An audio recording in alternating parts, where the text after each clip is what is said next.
Good evening. Good evening, ladies and gentlemen. How's everyone doing tonight? Everyone's having a good time?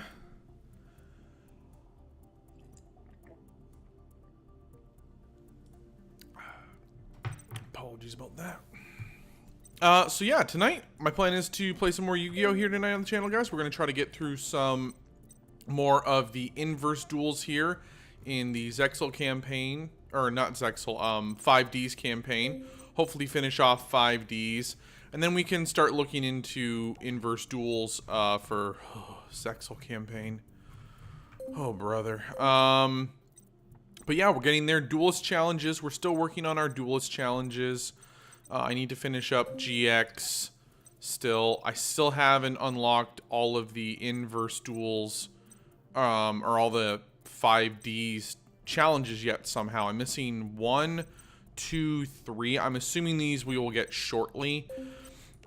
And then the Zexal campaign, we're still missing a lot of people from Zexal as well. So, for now, let's get into our inverse duels for 5Ds. I'm assuming that's probably what's going to happen is the inverse duel for Yusei is going to be here, Jack's here, and Crow's going to be right here at Tricking the Trickster.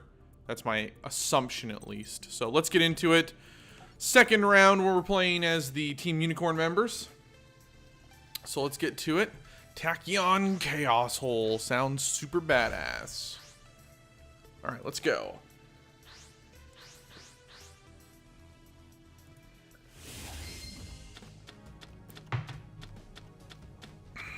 That's right, he plays this weird partial Light Sworn deck that I don't like. The Fabled Pegasus. When this card is discarded to the graveyard, you can special summon it face down on your side of the field. When this card is flipped face up, you can revive one fabled monster in your hand to send one. Oh, you can reveal one fabled monster in your hand to send one fabled monster from your deck to the graveyard. So, Mind Mole. Once per turn, this card cannot be destroyed by battle. If this card is sent to the graveyard as a synchro material of a beast-type monster, draw one card. If this card is removed from the field by your opponent's card effect, remove this card from play. Okay. Set that card face down. Set negate attack. Let's see what we need here. Voltic Bicorn. It's a 7-star card. If this card is destroyed by your opponent's card by battle or effect, both players send the top 7 cards of their deck to the graveyard. Ah, so it's a burn deck. The question becomes, am I burning my opponent out more, or is my opponent burning me out more?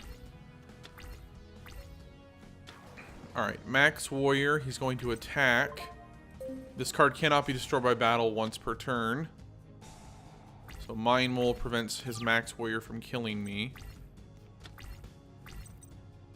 So I'm going to actually summon Nimble Momoga here. I actually need to get another 3-star card on the field somehow.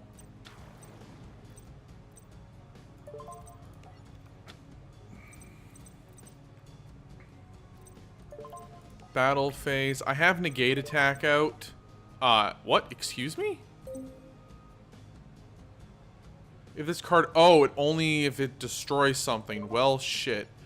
I'm not going to use Lightning Vortex here. I'm going to hold off. I want to bait him into attacking. Or doing that. That works too. Junk Archer. Gonna Junk Archer my Mine Mole, of course. I'm actually going to use Negate Attack here. I can Lightning Vortex him next turn if I want. So this card, you can target one card in the field, destroy that target, and then burn 2 cards from my deck. So the Fabled Nozuchi.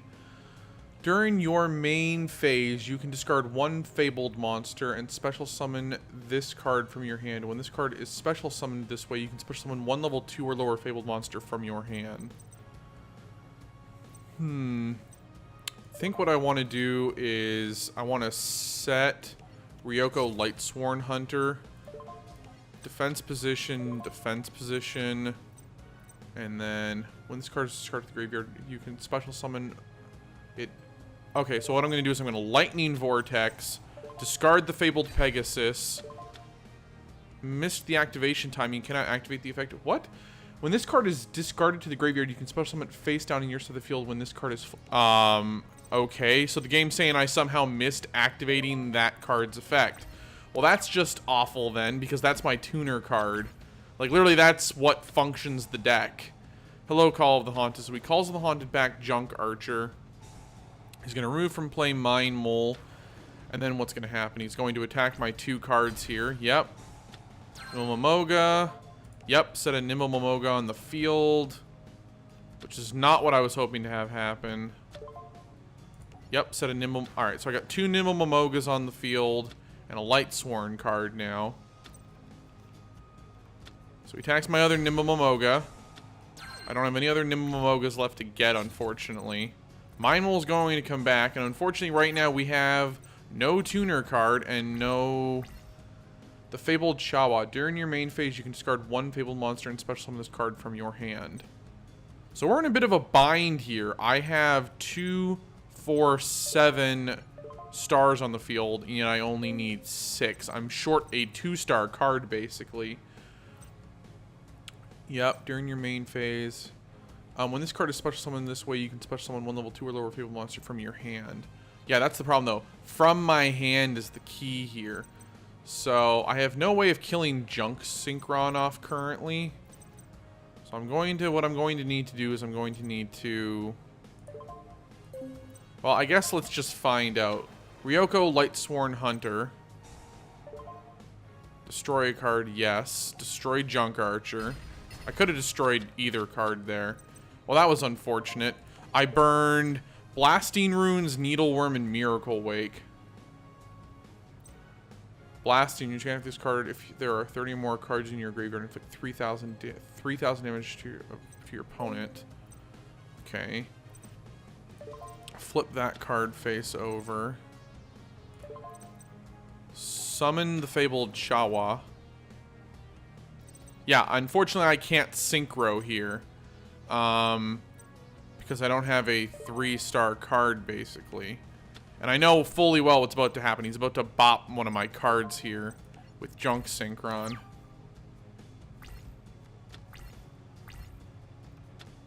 Wow, he has another Call of the Haunted, because of course he does. Well, yep. Fucking typical game. Another Junk Archer.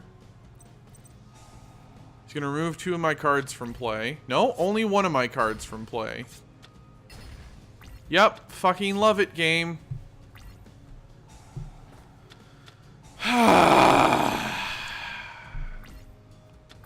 Yep, of course, thank you. Activate his effect. Discard a card. I get what's supposed to happen here. None of it fucking came together. Like, he fucking got Junk Warrior out, or Junk Archer out before I could even do anything.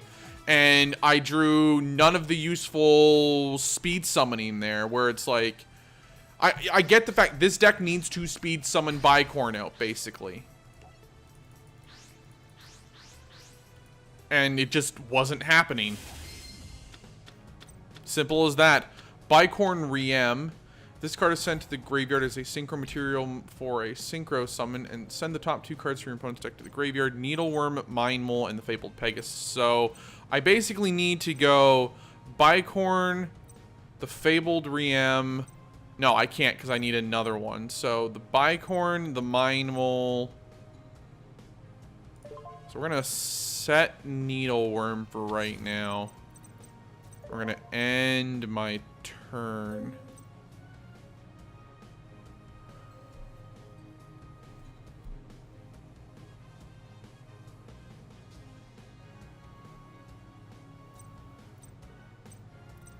So I could activate this thing's effect as well. That'd give me 2, 4. Basically, I need Bicorn, a 2-star, and the Fabled Pegasus out. So next turn, what I can do is I can go bop, bop, bop, and then flip this card over and synchro, maybe? We'll have to see. I'm trying to figure out how this deck's supposed to function to get quickly. I get out. Yep, he's going to tuning here into Junk Synchron. Tosses the top card of his deck, which is Call of the Haunted. I'm okay with this. This card attacks during the damage step only. So Needleworm burns 5 cards. Alright, that's pretty good.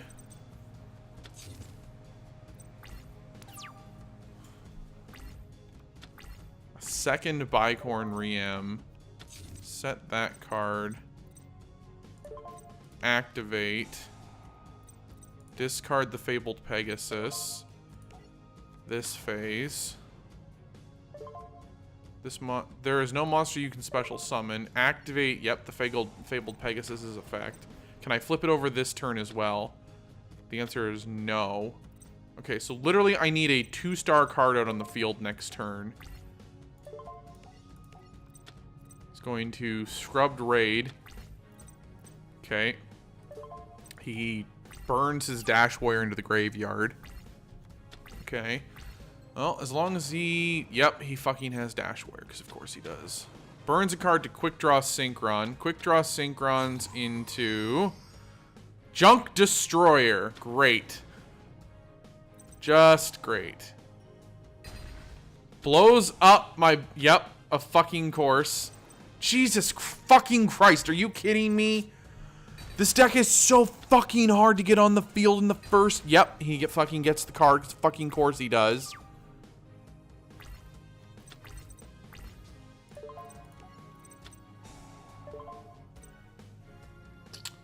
I will toss... Bicorn M. And then I'll set Mine Mole on the field. Jesus Christ. Like, it'd be fine if we had at least a few other options for our Synchro, but we have, like, a single fucking Synchro card. Good, excellent. I top-decked another Lightning Vortex. Great, cool. Hey, Alex. How you doing there? Hope you're doing well. Alright, well, here comes Junk Warrior. Yep, there's Junk Warrior.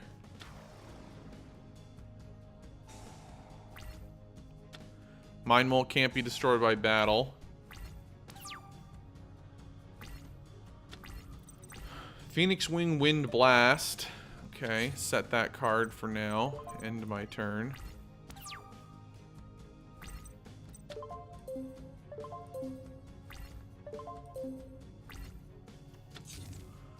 Okay, well, I know his face-down card can't destroy Mine Mole's defense, which means it has sub 1200 attack then.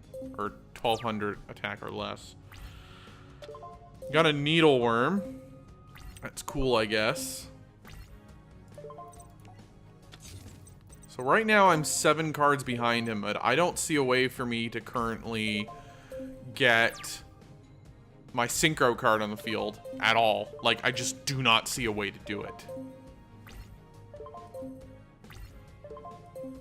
So here he goes. He's going to attack my face down card. I'm going to burn another 5 cards out of his deck.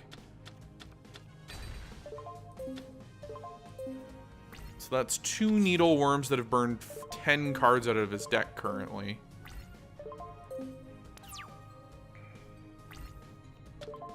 Wow, I've drawn all 3 Lightning Vortexes now. I mean, I guess that's good.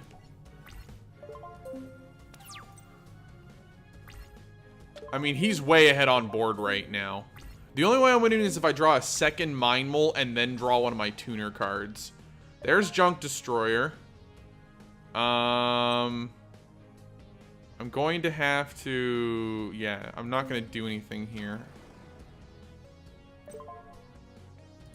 I will activate Phoenix Wing Wind Blast. Lightning Vortex on Call of the... That was a terrible decision. I should have tossed this guy back. The Fabled Rebuta. This is a 4-star tuner. This is how I'm supposed... Yep, this is it right here. When this card is face-up card you control selected as an attack target, you can discard 1 Fabled monster. So we're going to summon the Fabled Ruby Ruda. Now we can finally special summon Voltic Bicorn. So this is the other way you're supposed to do it. Mind Mole plus the Fabled Rubiuta. Yep. If this card is destroyed by your opponent's card, either battle or effect, both people burn a card. So I get to draw a card. I get the Fabled Kate Sith. When this card is discarded to the graveyard, select 1 face-up card on the field and destroy it. We're going to Lightning Vortex, the Fabled Kate Sith. Activate the Fabled Kate Sith's effect. Burn out his face-up card there. Voltic Bicorn. Attack and destroy his face-down card, which is Shield Warrior. He Shield Guardians it. Or, sorry, Stronghold Guardians it. And then ends his turn. Okay.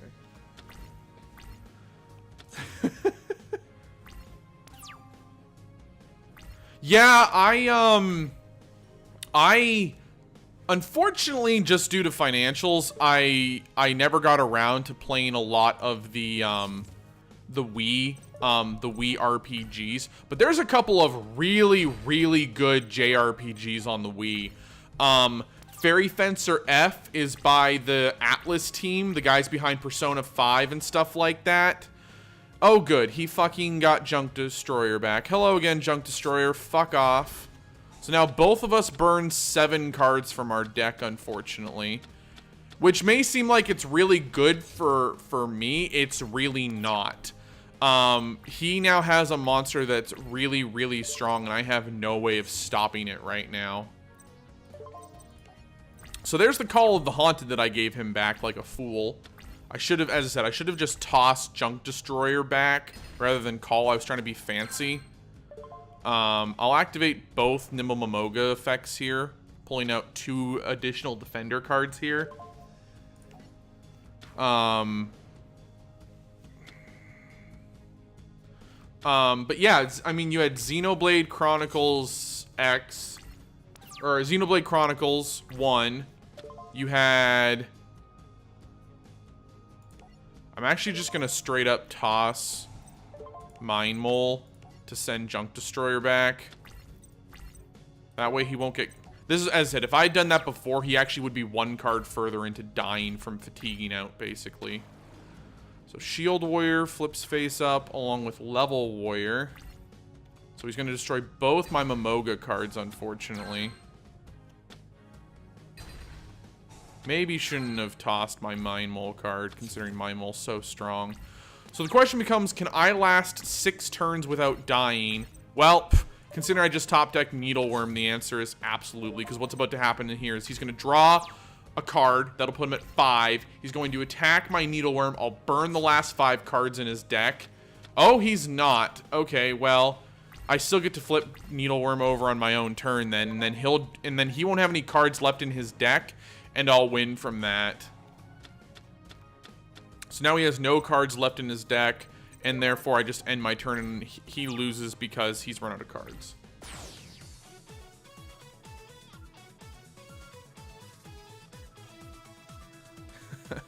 See, I would rather go back and play Xenoblade Chronicles, the first one on Wii U, before playing 2, just due to story purposes, because I'm sure 2 references a bunch of stuff from 1. Alright, so we're going to inverse duel the 3rd member of Team Unicorn here.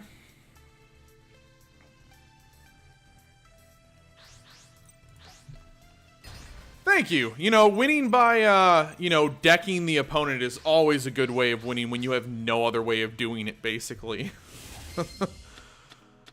Honestly, I think that's probably the worst of the Team Unicorn decks because it's just so... You have to play so specifically. Like, you basically want to start with 3 Needleworms in your opening hand to instantly burn 15 cards from the deck. Like, that's best case scenario opening here. See, this guy's actually smart. He's got all the... He's got, you know, Thunder Unicorn, Voltic Bicorn, and he has the option of Lightning Tricorn. So you can use whatever one you like here.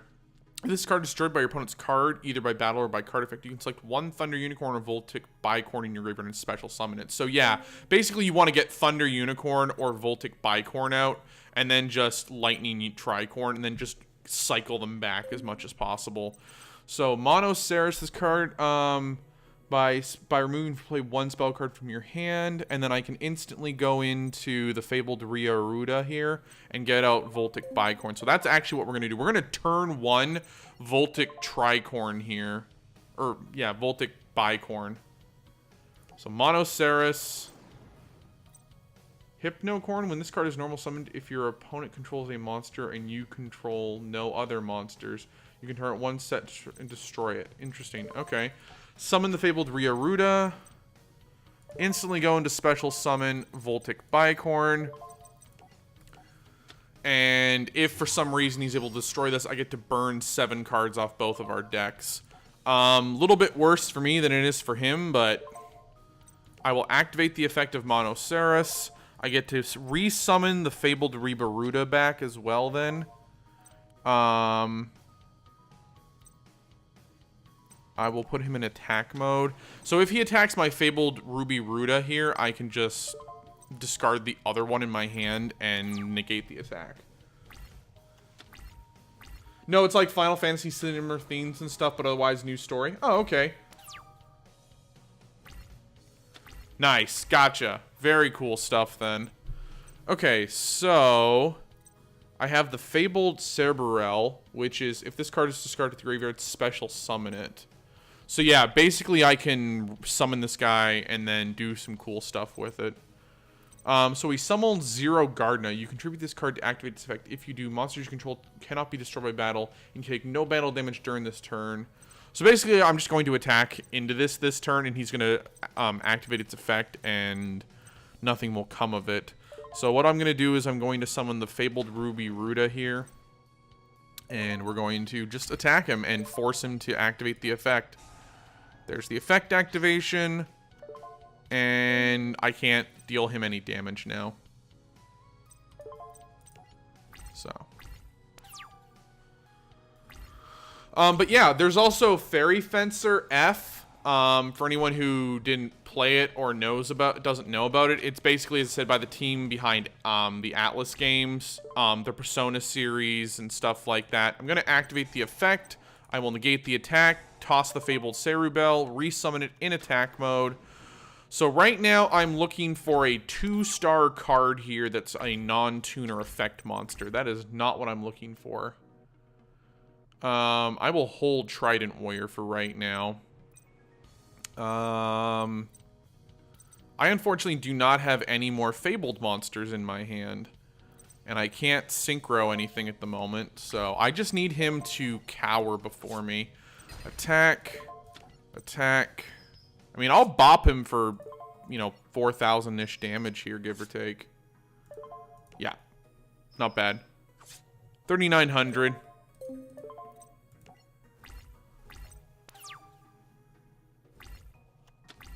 Yeah, it's, it was originally meant to be, I think, a new entry in, like, one of the Atlas series, and they wound up, like, canceling, like, reworking the game at some point. I'm gonna summon this card and see if I can tune her. Yeah, I can tune her out for Tricorn here if I want.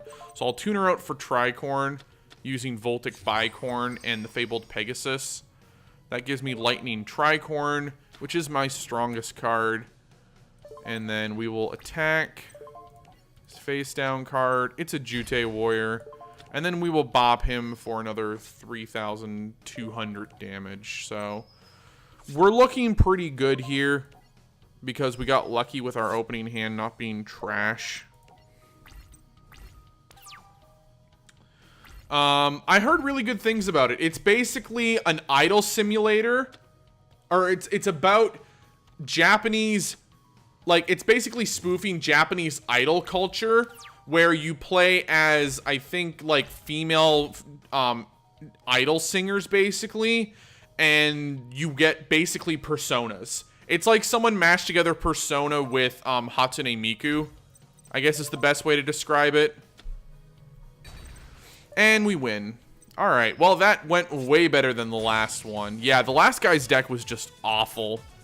So we got Dragon Knight, Draco, Exquisite, Rapid Warrior, Synchron, Explorer, some cash. Alright, Duel for Redemption. Let's go. We get to now play, instead of having to play against the Aesir, we get to play with the Aesir. And for those who don't know, the Aesir are basically Odin, Thor, and Loki. They were put into Yu-Gi-Oh! As basically cards called the Aesir series. And we get to play with them now instead of having to play against them, which makes me happy. Hello, Chris! How are you doing? Hope you're doing well. Alex and I are just here discussing really good JRPGs on the Switch. So here we go. Thor, Lord of the Aesir. 1 Nordic Beast Tuner plus 2 or more non-tuner monsters. Once per turn, you can negate the effects of all face-up monsters your opponent currently controls until the end of this turn. During the end phase of this face-up card you controlled was destroyed by your opponent's card, by battle or by card effect, and sent to your graveyard this turn. You can banish 1 Nordic Beast Tuner monster from your graveyard, special summon this card. If summoned this way, inflict 800 damage. So literally once you get Thor on the field, as long as you have a Nordic Beast monster like, I don't know, Tangrisnir of the Nordic Beasts, on the field, you can basically just keep summoning Thor back. So we actually got really lucky here. We have Varadis of the Nordic Ascendant and 2 Tangasir Nordic Beasts on the field, which is really, really good. If this card is destroyed by battle and sent to the graveyard, special summon 2 Nordic Beast tokens, Beast level 3, 0 attack, 0 defense. So yeah, we don't even care if Tangasir gets destroyed, because if he gets destroyed, we just get 2 level 6 cards, and then I can summon Vanadis of the Nordic Ascendant next turn. And I get to instantly summon Thor turn 2, basically, and body the shit out of this dude. Oh, by the way, I don't know if I have a link to the, hold on one second, I gotta go pull it up.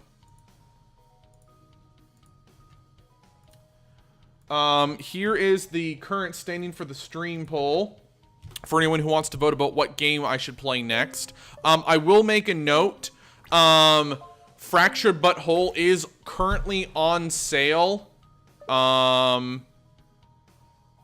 on Steam until tomorrow morning, so I'm very tempted to pick it up and start playing it. So I'm gonna let my Nordic Beast be destroyed. I'll take a little bit of damage here, but then I get to have 2 Nordic Beast tokens on the field, which, as I said, I can then use next turn. Oh, that's right. He gets to make a second attack now, doesn't he?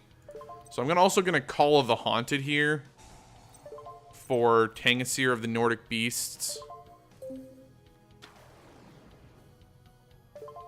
I forgot this dude gets to double attack and he has damage pierce. Ugh, it's the worst. Okay, you had your fun. You got a face down card. Hold on. Destroy that, please. His Call of the Haunted card. Okay. It's a little scary that he had 3 spell traps in his opening hand. Alright, so we're gonna summon Vanadis of the Nordic Ascendant. And we now get to special summon Thor, Lord of the Aesir.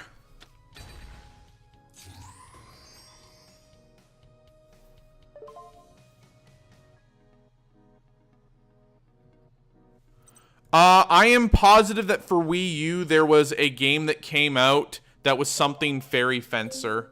I'm trying to remember what its exact name was.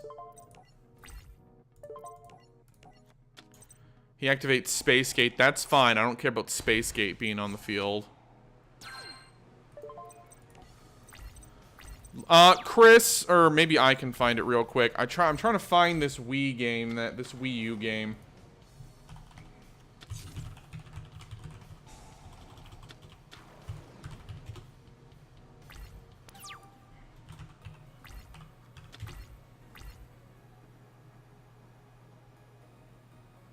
Fairy Fencer F, Advent Dark Forces. Fairy Fencer F for the PlayStation. I swear to you, there was a game on the Wii U that was like Fairy something. Maybe I'm wrong about the name? Spellfencer? Was that what it was? No. Alright, let me go to the Wii U. Now I gotta find this game to make sure I'm not a crazy person.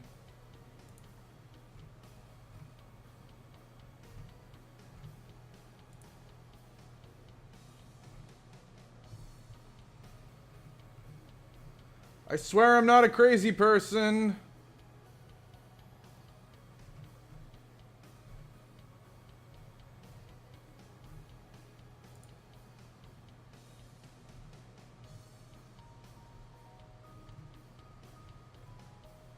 Don't tell me they, like, deleted this game from history.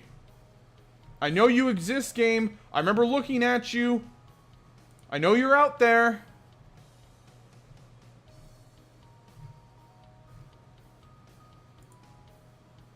Hold on, I gotta find this now. My pride is on the line.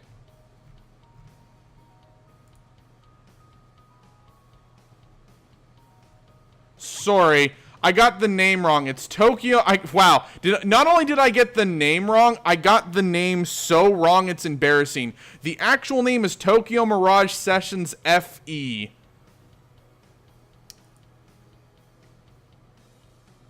That's what it was. It was Tokyo Mirage Session FE.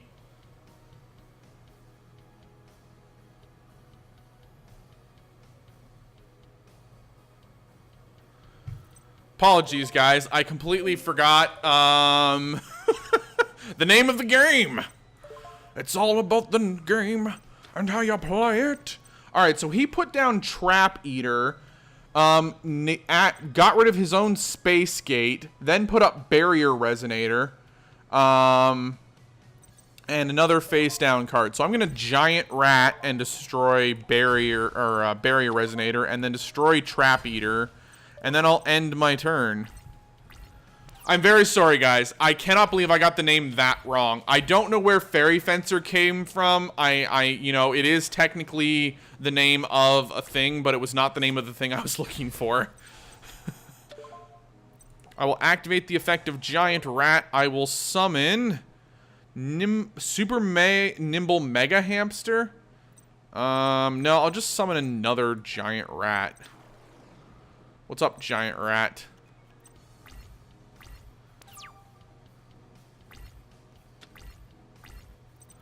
Alright, we got Gould Fox of the Nordic Beasts. So I can summon Gould Fox of the Nordic Beasts. Your opponent controls a synchro monster. You control no one. Special summon this card from your hand.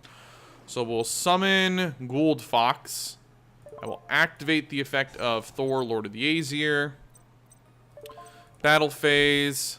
I will attack and destroy that card, and then Power Breaker does some weird stuff. What does Power Breaker do? This card in your possession is destroyed by your opponent's attack or card effect and sent to the graveyard. Target one face-up spell trap card your opponent controls. Destroy it.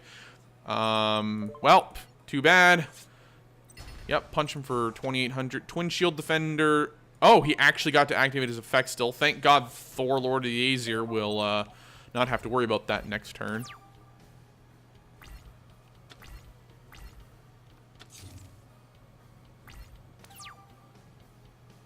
Yeah, I'm sort of in the same position where I'm just like, I know there's a bunch of really good games on that system, and I just was really bad about playing them. As I said, the other thing, of course, is money-wise, you know, there's only so much money to go around, unfortunately.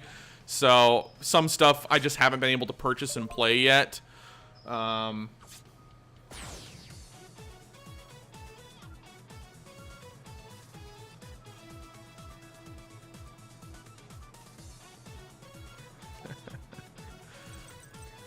Alright, we beat the shit out of Jack. Good job, me. Alright, well, let's go fight as the Trickster now. So we're going to play as the guy who has Loki. Trickster of the Aesir, I believe is what his name is.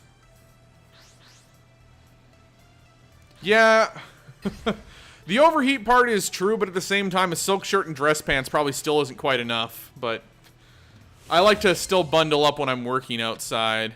Alright, so we have Garmer of the Nordic Beast. If this card battles a level 4 lower monster after damage calculation, you can return that monster to the hand. Tier of the Nordic Champions. Your opponent cannot target Nordic monsters for attacks except in Tier of the Nordic Champions. If there is no other face-up Nordic monster in the field, destroy this card. We have Lossoth of the Nordic Alfar, which says when this card is normal summon, you can target one face-up monster you control except this card. Special summon one Nordic monster from your hand with a level less than or equal to that face-up monster's level. We have Mara of the Nordic Alfar. When using this card as synchro material, the other synchro material must be two Nordic monsters in your hand. Ooh. So hold up. And then we have Loki, Lord of the Aesir. I don't know why they call Loki the Lord of the Aesir as well, but they do. So here's Loki.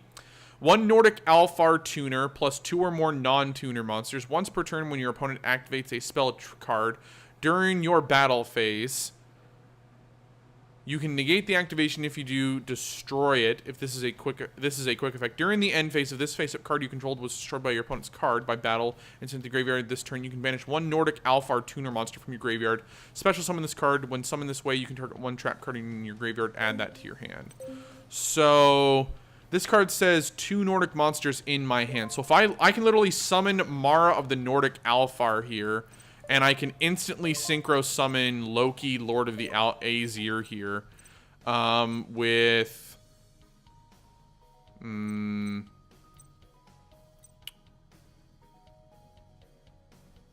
yeah, I'll get rid of that one. And I'll get rid of that one. Because I want my two tiers of the Nordic Champions. Tiers of the Nordic Champions, super useful. Yeah, we literally turn one Loki against Crowhagen.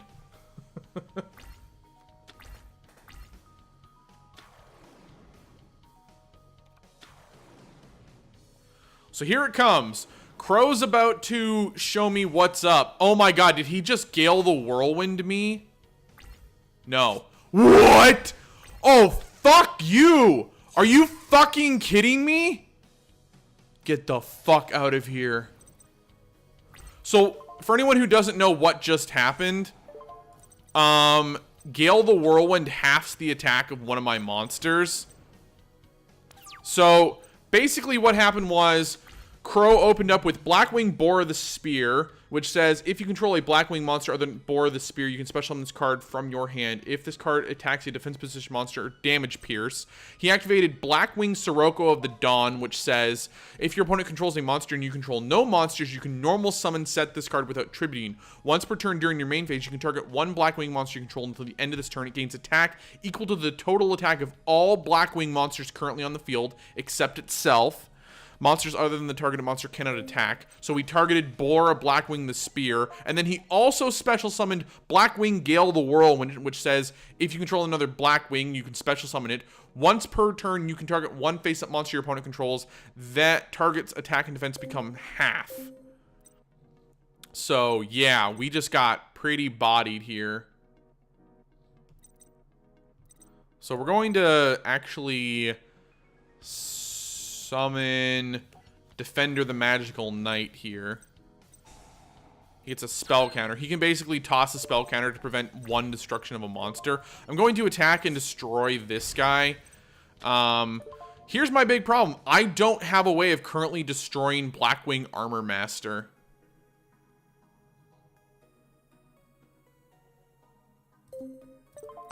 Which is a problem. This card literally cannot be destroyed by battle.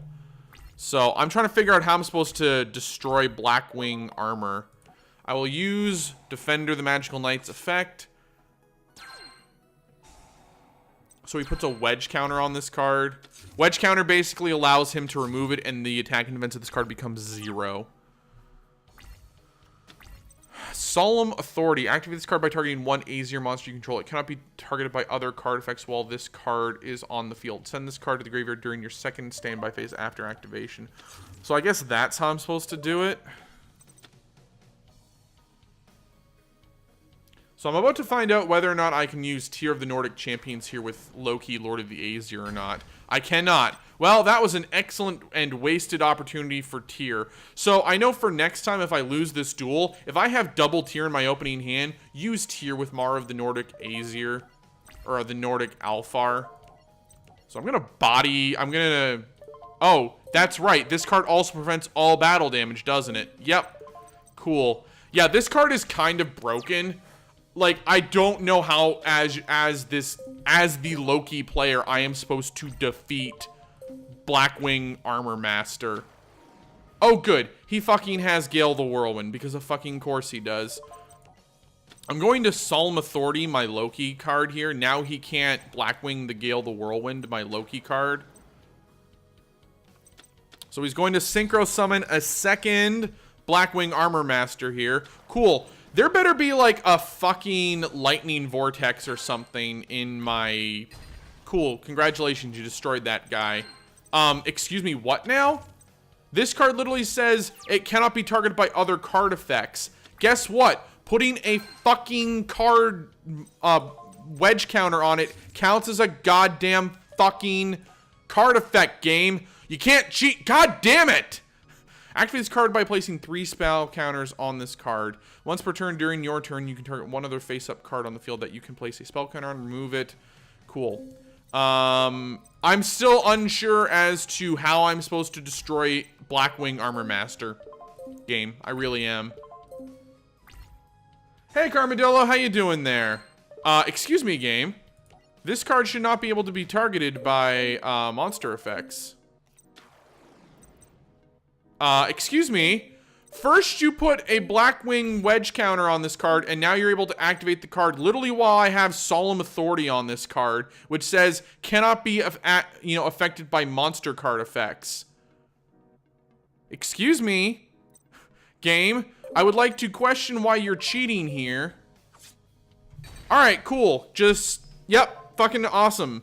We turn 1 Loki'd him, and it doesn't matter because he fucking got double Blackwing Armor Master on the field. And I drew no spell cards.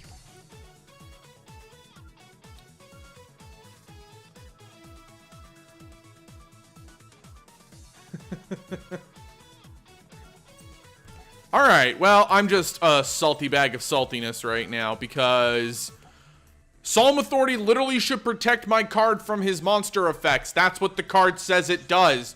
Blackwing Armor Master putting a wedge counter on something is its monster effect. I'm sorry to hear you guys are all so cold. I am literally sitting here in Florida and it is beautiful outside right now. When you take battle damage while you control no monsters, gain life points equal to the battle damage you took. And if you do special summon 1 Malice token, its attack and defense are equal to the amount of life points you gained by this effect. We got Svartal of the Nordic Alfar, which says when this card is normal summoned, you can target 1 Nordic monster in your graveyard, add it to your hand. And we got 2. Wow, we once again got. All right, so I guess Mirror Force is how I'm supposed to destroy his stuff. Add 1 Nordic monster from your deck to your hand. We got Gleipnir, the Fetters of Fenrir, and we got the Golden Apples. So I kind of want to take out his 2 cards here.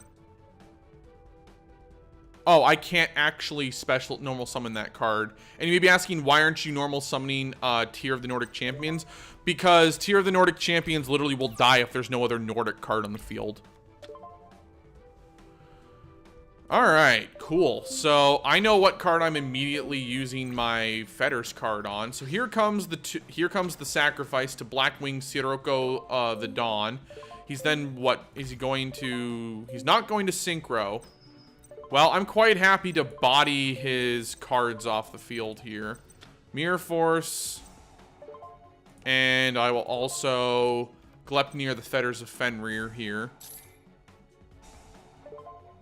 I will grab this one, Mara of the Nordic Alfar, so I can use my 2-tier Nordic champions to summon a Loki card.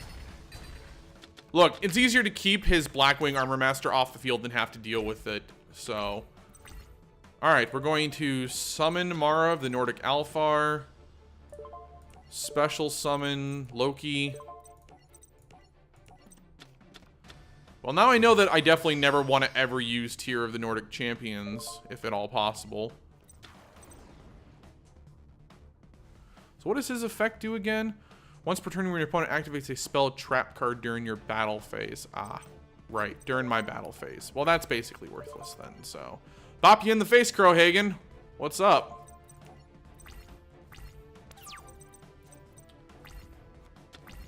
I have not upgraded the Toon deck since yesterday, unfortunately.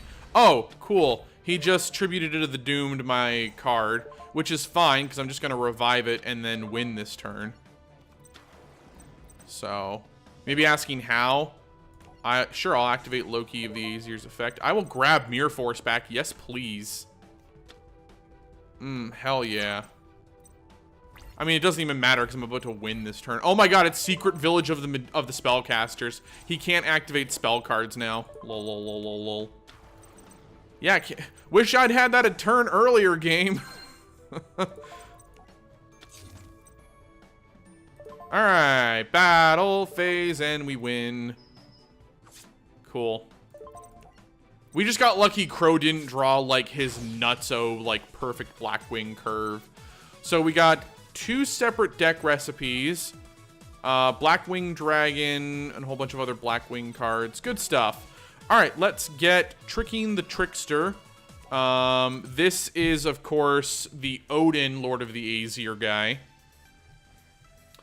I did spend some time farming off camera last night after stream, but I spent all the cash getting Gong Strong packs trying to get the missing Winged Dragon of Ra cards, which we still have not well, I say we, but I definitely have still not seen a Sphere card yet, which is making me angry. We have Odin's Eye. Once per turn during each player's standby phase, you can target one Azir monster you control and negate its effects until the end of this turn. And if you do, look at all cards in your opponent's hand and all set cards they control. Your opponent cannot activate cards or effects in response to this effect. Odin's Eye, not that good, I don't think, but maybe I'm wrong. Nordic Relic Meginjord, which is, this is Thor's belt, I believe. Target one Azir Nordic monster you control. Its attack and defense each becomes double its original attack and defense until the end of this turn, but it cannot attack your opponent directly, which is, I'm fine with that. And then, of course, as I said, we have Odin, Father of the Azir. That's right. 1 Nordic Ascendant Tuner plus 2 or more non-tuner monsters. Once per turn, you can make this card be unaffected by spell trap effects until the end of this turn. During the end phase, if this face-up card you controlled was destroyed by your opponent's card by battle or by card effect, you can send to your graveyard this turn. You can banish 1 Nordic Ascendant Tuner monster from your graveyard. Special summon this card. When summoned this way, you can draw a card. Okay, so I'm going to set Garmner of the Nordic Beasts down, and then next turn, I guess I'll actually summon Tier of the Nordic Champions. Very nice, Chris. Very nice. Yep, opponent drew a card. I guess activate Odin's Eye. So he sets a card and 1 card face down. Okay. So we got Loshoff of the Nordic Alfar. When this card is normal summon, you can target 1 face-up monster you control except this card. Special summon 1 Nordic monster from your hand with a level less than or equal to that face-up monster's level. So we're going to flip summon Garmer of the Nordic Beasts. Do I want to activate anything? No. I will summon Lodsalf of the Nordic Alfar. Activate his effect on Garmnar. And that will allow me to summon Tier of the Nordic Champions. So, battle phase. Tier to take out the face down. Doppel Warrior. And then I will attack with Loshalf and this dude's name, Garmner of the Nordic Beasts. I guess I could have just summoned Loshalf, but then... Ooh, here comes Call of the Haunted. Doppel Warrior. So what does Doppel Warrior do? When a monster is special summoned from your graveyard, except during your damage up, you can special summon this card from your hand. If this card is sent to the graveyard, it's a synchro... As a synchro summon. Okay, so he's just bringing this back. I'm not going to activate anything here. So he's going to bring it back, and game's going to be like, hey, do you want to keep attacking? No, I don't want to do anything to special summon. Yes, I would like to continue the attack. Oh, I attacked last with Garmer of the Nordic Beasts. No,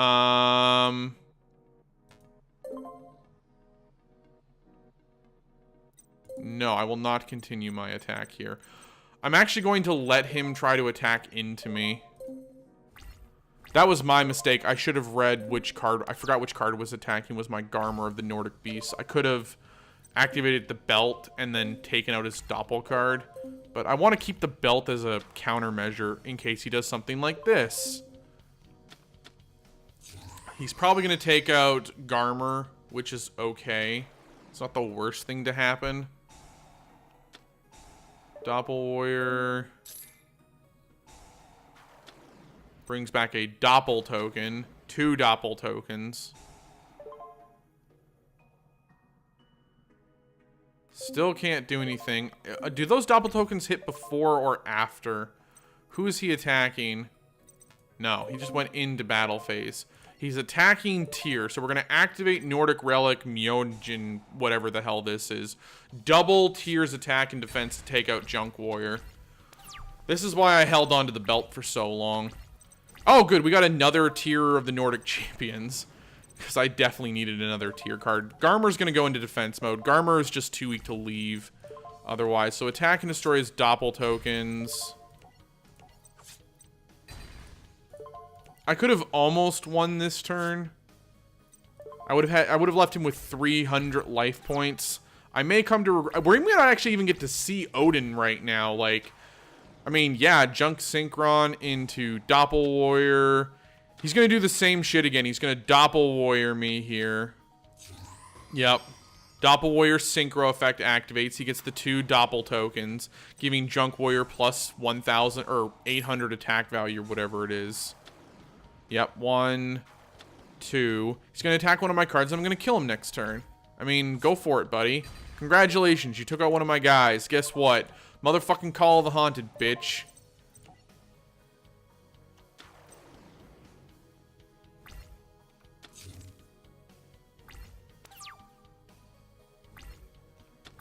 That sounds hilarious, and I love it. Once per turn, you can special summon 1 fairy-type monster from here, and you must have no monsters to activate and resolve this effect. So yeah, here's Valhalla, Hall of the Fallen. It's basically worthless, so let's just kill him. Scrap Iron, I mean, cool. You activated it, now you still die anyway. Congratulations. And we win. Cool. Sorry, guys, you didn't get to see Odin there. There we go. So, we have 3 inverse duels left in our 5Ds campaign. Let's finish them up, shall we? The beginning of the end. I mean, it definitely sounds frustrating, but I'm also very much intrigued by it.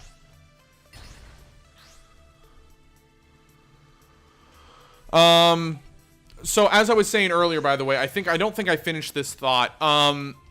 South Park Fracture But Whole currently on sale until tomorrow morning. So I'm very much tempted to pick it up. Wow, this is a terrible opening hand. Destruct Potion, Mech-Timed Blast, Negate Attack, Torrential Tribute, and a Mystical Space Typhoon. I mean, cool, great. Let's... Alright. I'm not sure how I'm supposed to win this duel right now with no monster cards, but we're going to give it a really solid run. So I'm tempted to pick up that game and start streaming it, I guess, next Monday. My other option is, since I already own Horizon Zero Dawn, and it's sitting over there still, and I still want to play it, I'm tempted to start that on Monday while I wait for Dungeons 3 to go on sale. So that's my current thought process, guys. Fracture But Whole, I do want to play. I'm not a South Park fan. But I did enjoy, from an RPG perspective, the Stick of Truth. So I'm kind of tempted just to play for the RPG purposes. Really? Rocket Warrior? I'm going to let him hit me here. I'm actually not even going to do anything. I'm going to let him attack with Rocket Warrior. I just kind of want to play Fractured But Whole just from an RPG perspective. As I said, I'm not a huge fan on everything that is in that game, but I'm going to see what else he sets. That's 2. Cool. Alright. We got Mech Lord Army of Skjell, which says, this card gains 200 attack for each Mech Lord monster on the field, except this card. When this card is charged by battle, set to the graveyard, special summon 1 Mech Lord Army monster from your deck. Okay, well, we have a bit of a problem. Alright, we're going to summon Mech Lord Army of Skiel. We're going to activate Mystical Space Typhoon. I'm going to destroy that card. It was Star Changer. Oh, that's right. He doesn't have his normal star leveling stuff. So let me know what you guys think. Would you rather see me play Fracture But Whole or Horizon Zero Dawn while I wait for Dungeons 3 to go on sale? I'm once again going to let... Oh, he actually didn't attack into Mech Lord Army of Skiel. Interesting. So we got Mech Lord Army of Grinnell. This card gains 100 attack for each Mech Lord monster. When this card is normal summon, you can target one face-up monster your opponent controls half that target's attack until the end phase. So we're going to summon this guy. I will activate his effect. I will target Rocket Warrior. Battle phase. I will attack Rocket Warrior with Mech Lord Army of Skiel. And then I will attack and destroy this thing. Ooh, nice. We got his... Oh, this card cannot be destroyed by battle. When this card's controller takes any damage, destroy this face-up card. So I need him to take damage somehow. I don't know a way to do that at the moment. Wow, this card's really good. Gelen Duo. This card can be tribute as true tribute to the tribute of a light-type fairy monster. Well, I know that card needs to go into my fairy deck then. Holy shit, is that card good. So here we go. He's going to Call the Haunted. Yep. I'm going to activate... nothing. I'm going to see what he does here. Dark Resonator. Hold on. Activate this card. Blow up this card. 2 cards to destroy. I will destroy this trap card, which takes out Rocket Warrior. Mech Timed Blast. Activate another card. No. So now his tuner can't tune.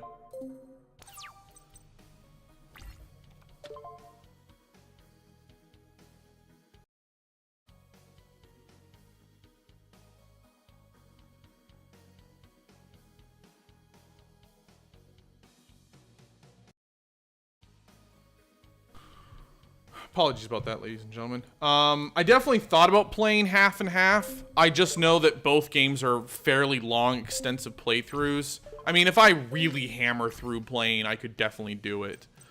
So I'm actually going to be able to destroy his Galendo card here. Because when this guy attacks into Dark Resonator,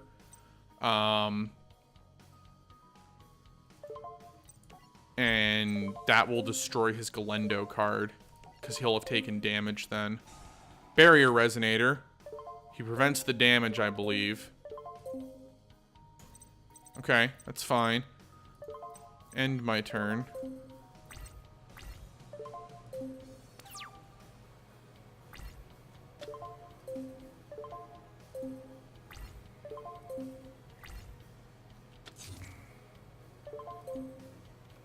Yeah, now I'm in a position where, unfortunately... well, that's a little unfortunate. Boon of the Mech Lord Emperor. If the only face-up monsters on the field are 2 Mech Lord monsters, draw 2 cards. Well, unfortunately, that's not the case. When a Mech Lord monster on the field is targeted for an attack, target 1 Mech Lord army monster in your graveyard, add that target to your hand, then destroy the attack target. Okay. Attack the face-down card. Clock Resonator. Great. So literally I'm in a position where I cannot destroy any of his cards currently. Awesome.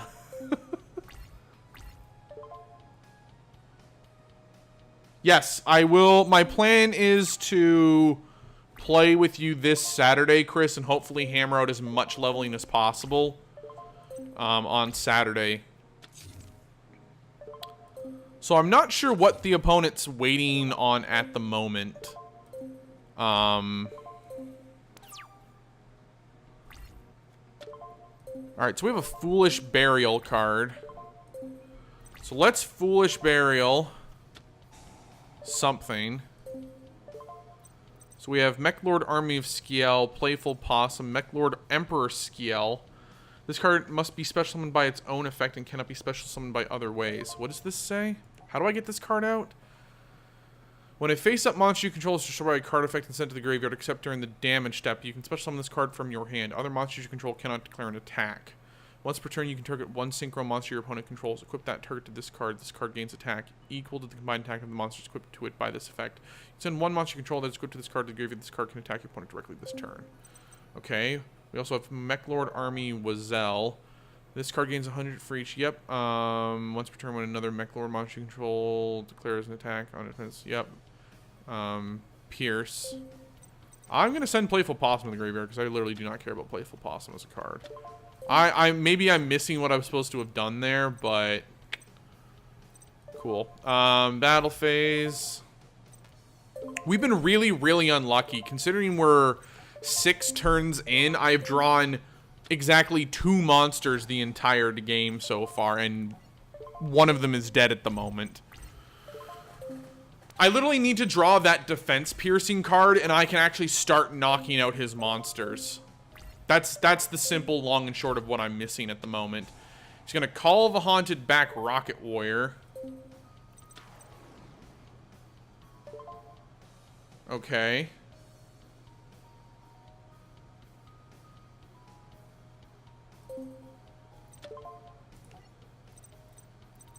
Okay.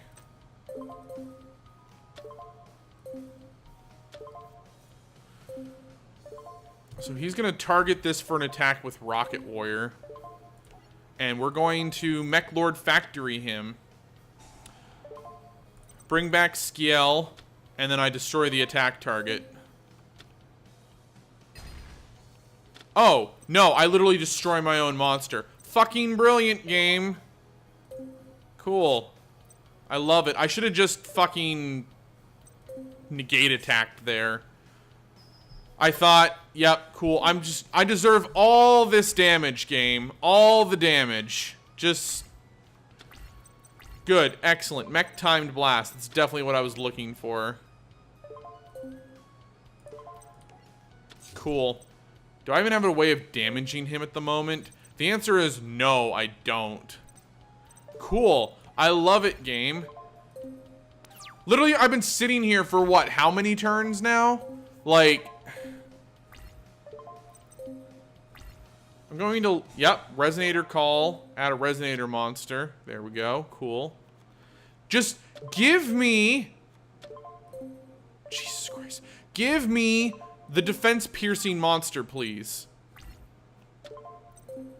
Reboot, what does this do?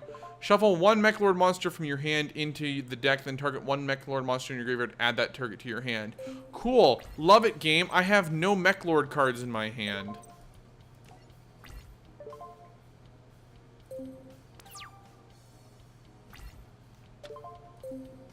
No, I get it, Chris. I know you want to get to it, and I definitely want to help you. So my plan is I'm going to go to dinner as per usual tonight, Chris, and when I come back, I'll probably play for an hour or so with you, maybe try to hammer out finishing up the Ashara zone and getting you your dungeon run in. Oh my god, we fucking top decked the card I needed. Thank fucking Christ. So, Mechlord Army of Wazel. This card has damage pierce on attack. So I can attack this card. Oh, I didn't activate the effect. Because of course I have to fucking activate the effect. Cool. Activate the effect of a card? Yes? No? No? Alright, cool. We took out one of the Resonator cards now. Great. Alright, well next time he attacks, we're going to negate attack him then. Best rival.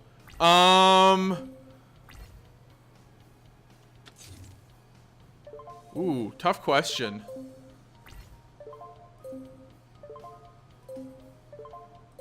Is he attacking? No, he didn't attack. Okay, cool.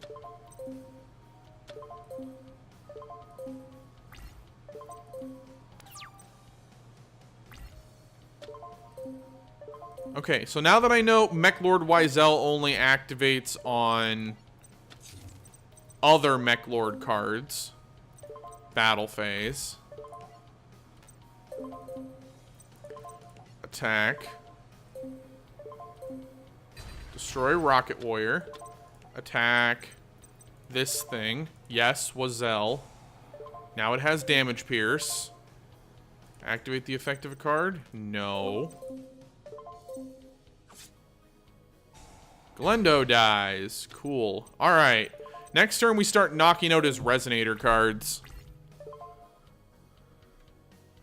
I think Jack was a really solid rival. I also lean toward Bastion if Bastion had been given more character development. Because Bastion was just a really good character with the whole, like, he was smart and intelligent and articulate. And it's just really unfortunate that, you know, they just never went anywhere with him.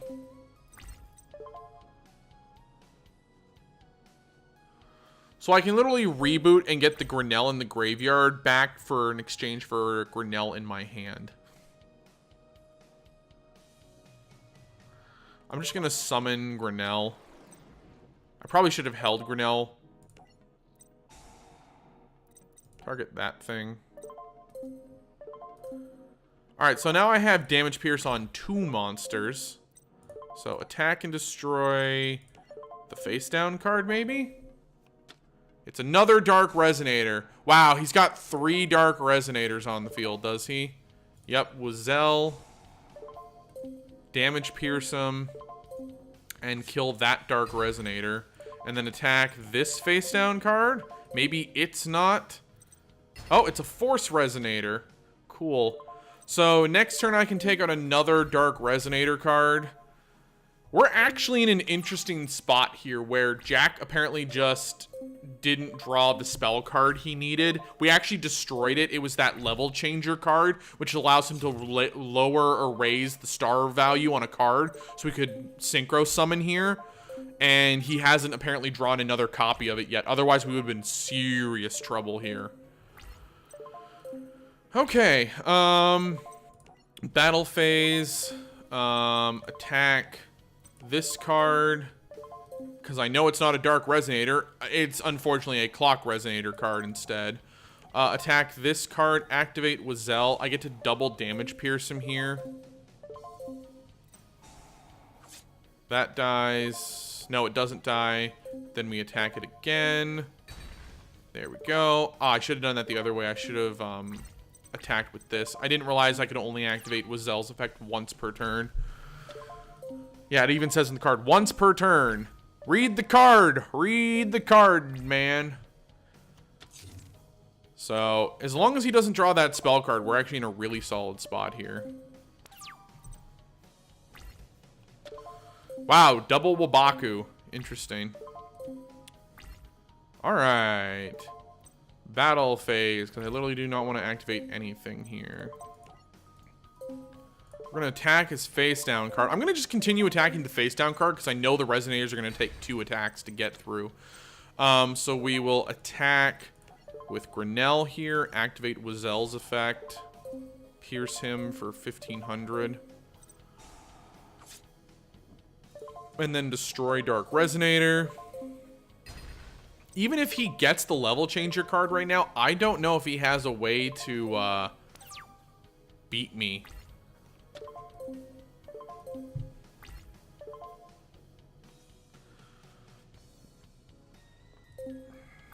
Because he doesn't have any other level 4. Oh, he does. Okay, of course he had another 4-star card or something.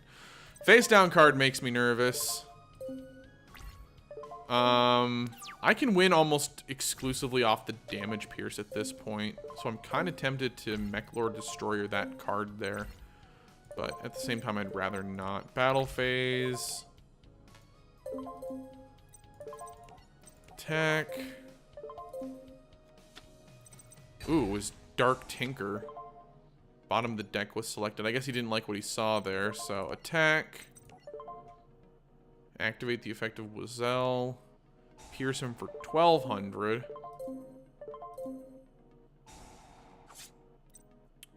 And then I could have won this turn if I had Mech Lord time bombed that card, but whatever. I'll win next turn. Even if he gets to attack, the only way he's winning is through like a godly exchange of cards somehow.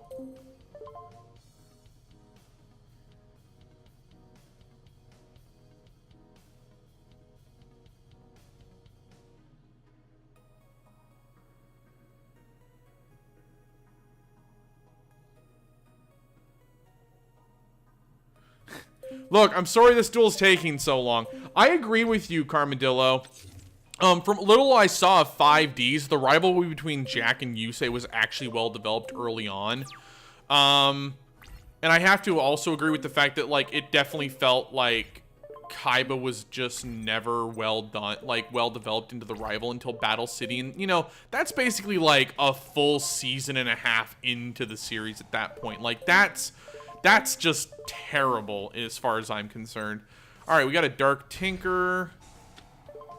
Top of the deck. I mean, it doesn't matter. You're dying this turn, so... Oh, he got a Pinpoint Guard. Cool. Hello, Galendo. It's good to see you. That's the card you brought back? Galendo, of all things? I mean, sure. Okay. I'm down with it. I'm glad I didn't showboat and, like, destruct potion my monsters now. It definitely felt like they did a better job over time setting up Bakura as a rival than Kaiba almost. But definitely by, I'd say, the end of Battle City through the VR Shinato arc, they did a really good job of... Wow, we finally drew Mech Lord Emperor Skiel. It only took, you know, like 11 turns to do it. Yeah, when a face-up monster is controlled by a card and effect is sent to the graveyard, you can special summon this card from your hand. So, yeah, cool. We finally got that card. Good stuff.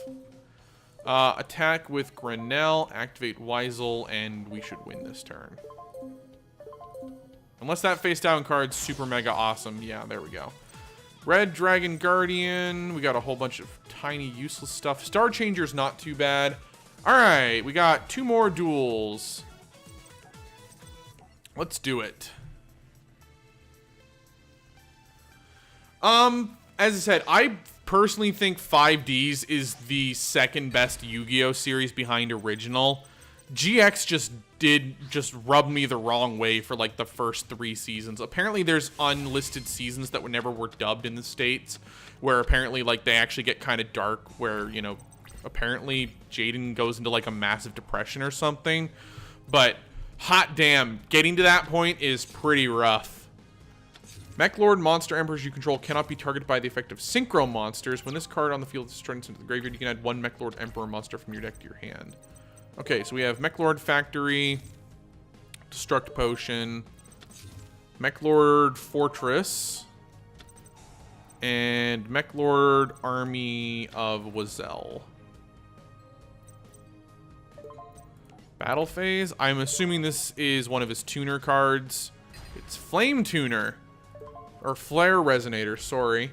A synchro monster that used this card as a synchro material gains 300 attack. Okay. Well, that's a thing then. Wow, he Cyber Dragoned me. Okay, that's cool. Yep, alright. I forgot that Jack had Cyber Dragon. Oh, fuck. Well, we're about to get bodied so hard. Hello, Red Dragon Archfiend.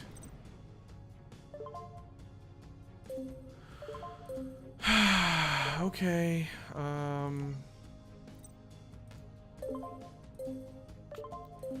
Cool. I'm just gonna gain those life points, I guess.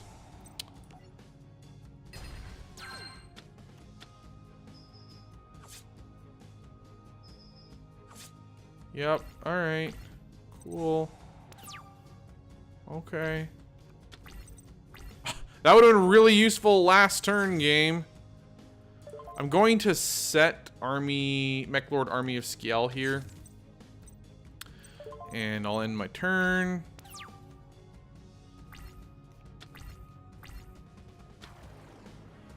he just keeps getting shit. Does this card negate effects? Is that what just happened there? Yeah, I think this Red Dragon Archfiend negates effects, doesn't he? Destroy all defense pistol monsters your opponent controls. Yeah, that was what just happened. Well, hello, Skiel.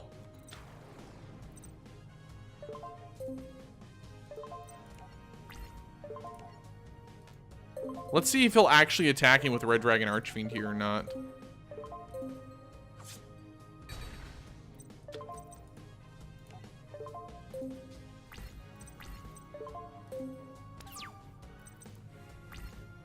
So he activated the effect of Red Dragon Archfiend. That's why I didn't get the Skiel effect there. That was my fault. Effect Veiler. Oh, here we go. X, Y. Nope. Synchro summon Red Nova Dragon.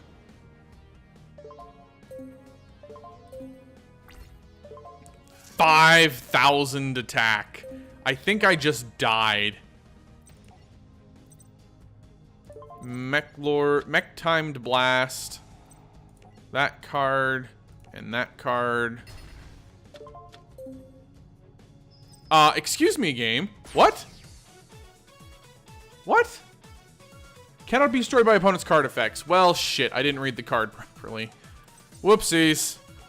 I was dead there anyway, unfortunately.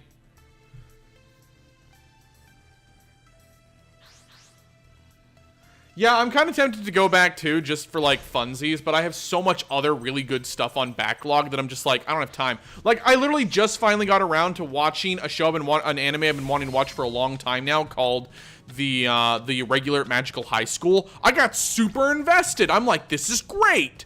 This is an awesome show. And, I just, I got to the end of the series and I'm like, okay, when's the next season? Turns out they haven't made a new season. The show came out 2014. I'm like, no, but why? So I don't have any Mech Lord card currently in my hand. Mech Lord Emperor Wiesel. When I face up monster you control, you can special on this card. Yep. Other once between you target one synchro monster. Yep. During the push turn when your opponent activates a spell card, you can negate the activation you destroy it. Okay, cool. So I literally need to get a Synchro or a Mech Lord card into my hand so I can Mech Lord Emperor Wiesel him and start winning, hopefully. Hey, there you go. I do not own the complete box set of Yu-Gi-Oh! That's also a lot of boxes to have to own. That's all. I remember that being a long series. Like, oh god, he trickied me turn 1 into Dark Resonator. Oh god. Here it comes. Not synchroing? No synchro here for Red Dragon? Oh, he's gonna hit me for an extra 300 damage and then main phase to me, isn't he? Okay. No? No synchro? He's not synchroing here on purpose. I'll Mystical Space Typhoon that card. And I'll Mystical Space Typhoon. I literally need to draw a Mech Lord card, and I can get Mech Lord Emperor Wiesel on the field. Wow! He literally had an opening hand of Resonator. During your main phase, you can destroy this face-up card on the field. Your opponent must control a monster with a higher attack than this card. For you to activate and resolve this effect during your standby phase of this card was destroyed by this effect, you can special summon this card from your graveyard. I don't understand the point of this card. I really do not understand what the fuck is the point of that card. So his opening hand was literally Resonator Call into Barrier Resonator, Phoenix Wing Wind Blast, Pinpoint Guard, the tricky Dark Resonator, and another trap card. Cool. Foolish Burial. The other Playful Possum, I guess, because literally no other point of anything in this deck. I would literally want to get Playful Possum out of my deck. I do not know why you are in here, Playful Possum. You are a terrible, terrible, shitty card. You should never be used. Please, game, give me a Mech Lord card that is not a Mech Lord Emperor. Please?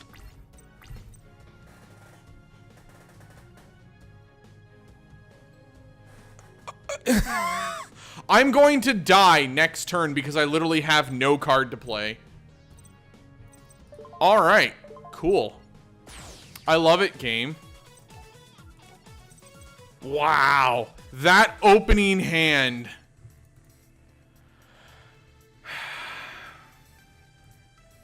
I just...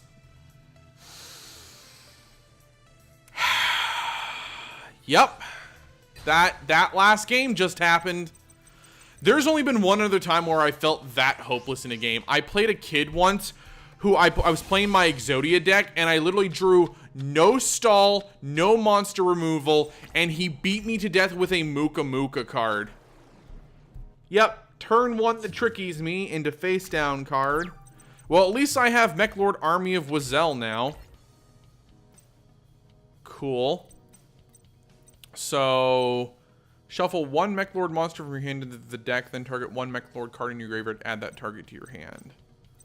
Okay, none of these are useful. Summon Wazel. Like, at least if I could use Playful Possum for reboot, but Playful, like, it's literally like, no, you can't do that, so, cool. I guess what I'm going to have to do is Mech Lord Factory here, Wazel into an Emperor card. Wow, he actually sacked for Cyber Dragon there. Excuse me, what now?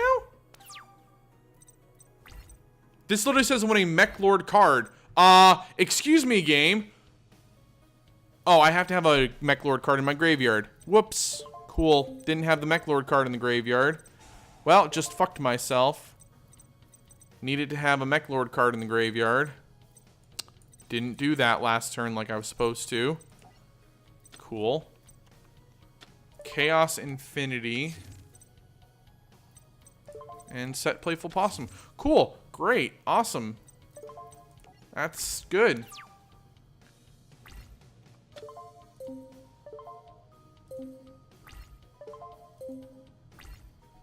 Chaos Infinity not helping me all that much.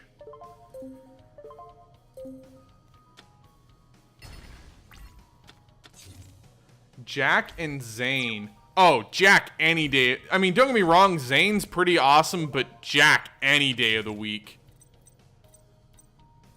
I did not like what they did with Zane's character, where he basically became an evil person because he lost his, like, opening duel and wound up becoming, like...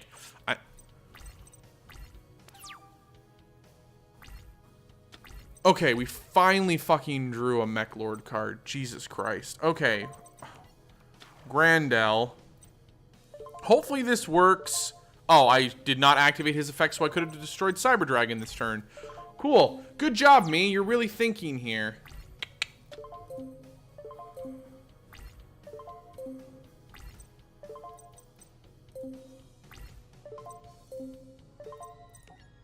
So we're going to Mech Lord Factory here. I want to see if this works the way I think it should. Army of... Okay, cool. Nope, it does not work the way it's supposed to work.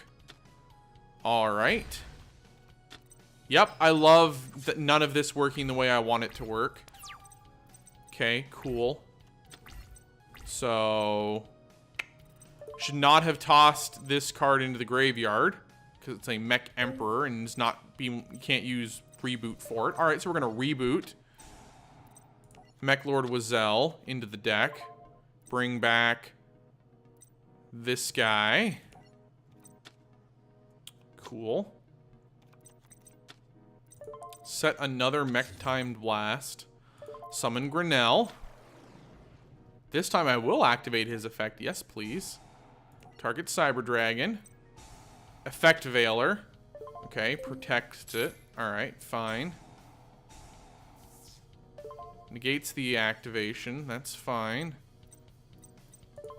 Mech-timed blast. Toss this card, and then that card. End my turn. I'm not enjoying this deck right now, game.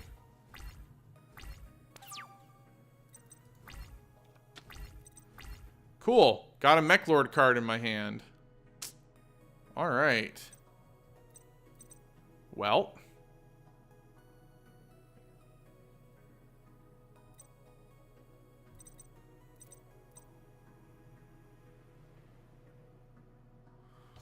Reboot.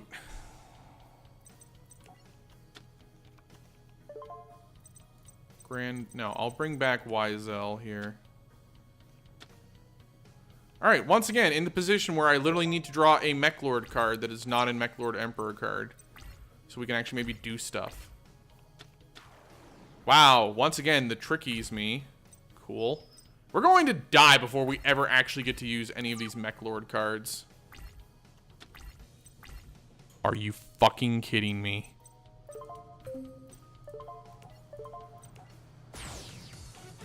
We top-decked the other Emperor card in the deck. Wow, game. Wow.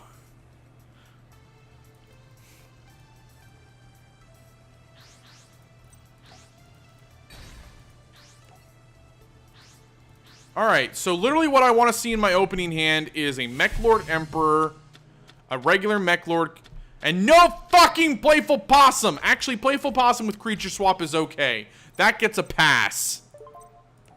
Because I can just Creature Swap him and body him out, basically. Alright, we're just going to end my turn, because I'm going to Creature Swap whatever he summons next turn. Hopefully he summons Cyber Dragon over the Tricky. Oh, he can't. Because I didn't play a card, so he can't Cyber Dragon me. Ooh, Solar Windjammer into Clock Resonator into Synchro? Oh my god, yes. We are stealing his Red Dragon Archfiend card. I'll take 3k to Creature Swap Playful Possum to him and laugh hysterically as I do it. Watch this. Oh, this is a beautiful game. This is what I was wondering why Playful Possum was in the deck. Like, this is the problem when you don't know what's in the deck. It makes it very hard to understand why you would put a shitty-ass card like this in the deck. So, Playful Possum. Creature Swap him. Oh my god, this is beautiful game. Take a...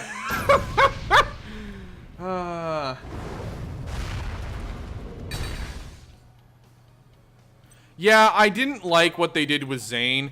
I mean, Chaz sort of went evil during the whole thing with the light guys going on, but it didn't feel like it worked as well. Are we about to see a Red Dragon Archfiend punch-off?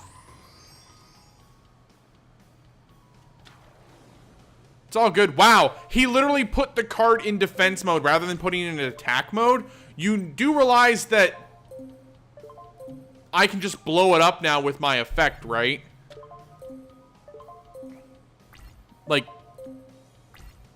you're kind of dumb.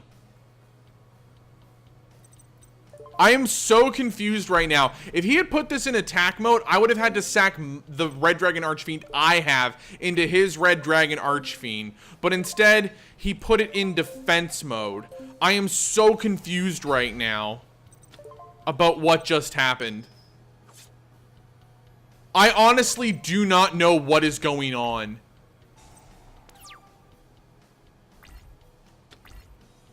That has to be the worst play I've seen the AI make tonight.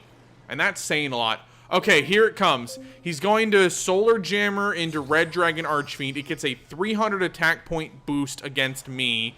Is he going to take out Wiesel first, or is he going to take... No, he takes out Wiesel. That's fine. Red Dragon Archfiend destroys Wiesel. This should allow me to summon... Hold up. Wait. Hold on. Excuse me, game. Mech Lord Emperor Skiel says...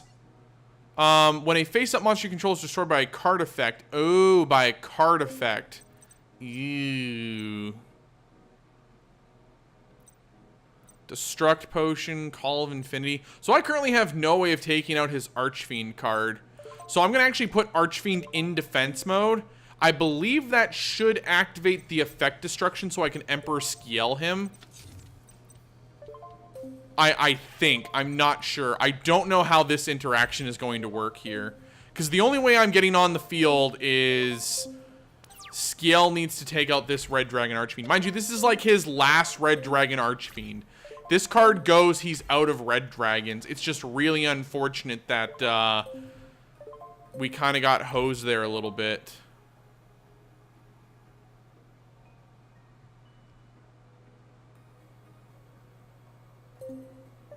So will this card destroy it by effect or by battle? It's by effect.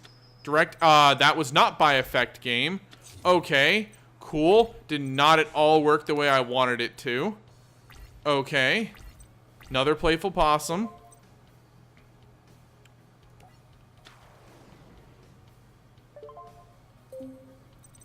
Activate playful possum's effect?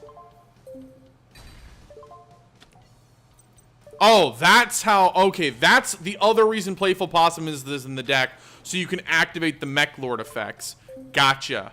Activate the Mech Lord effect. Take...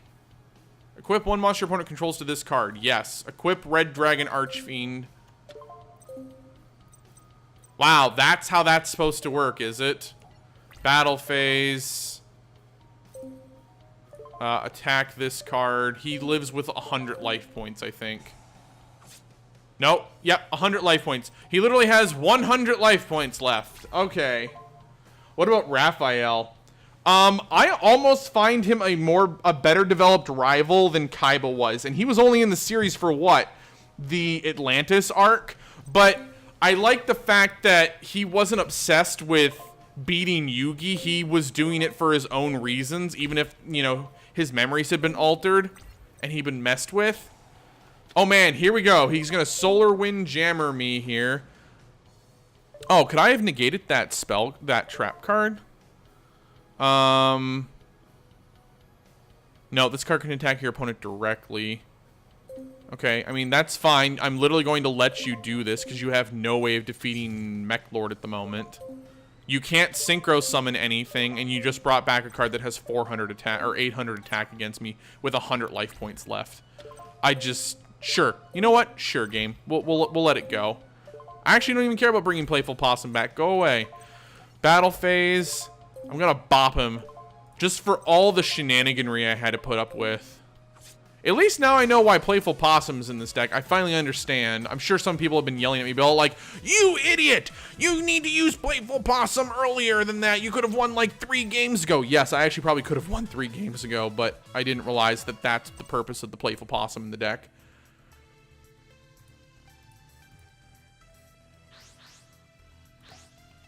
In terms of like non-recurring rivals, because the Yu-Gi-Oh! Is really bad about this. They'll bring in like really awesome characters, and then you'll just never see them again.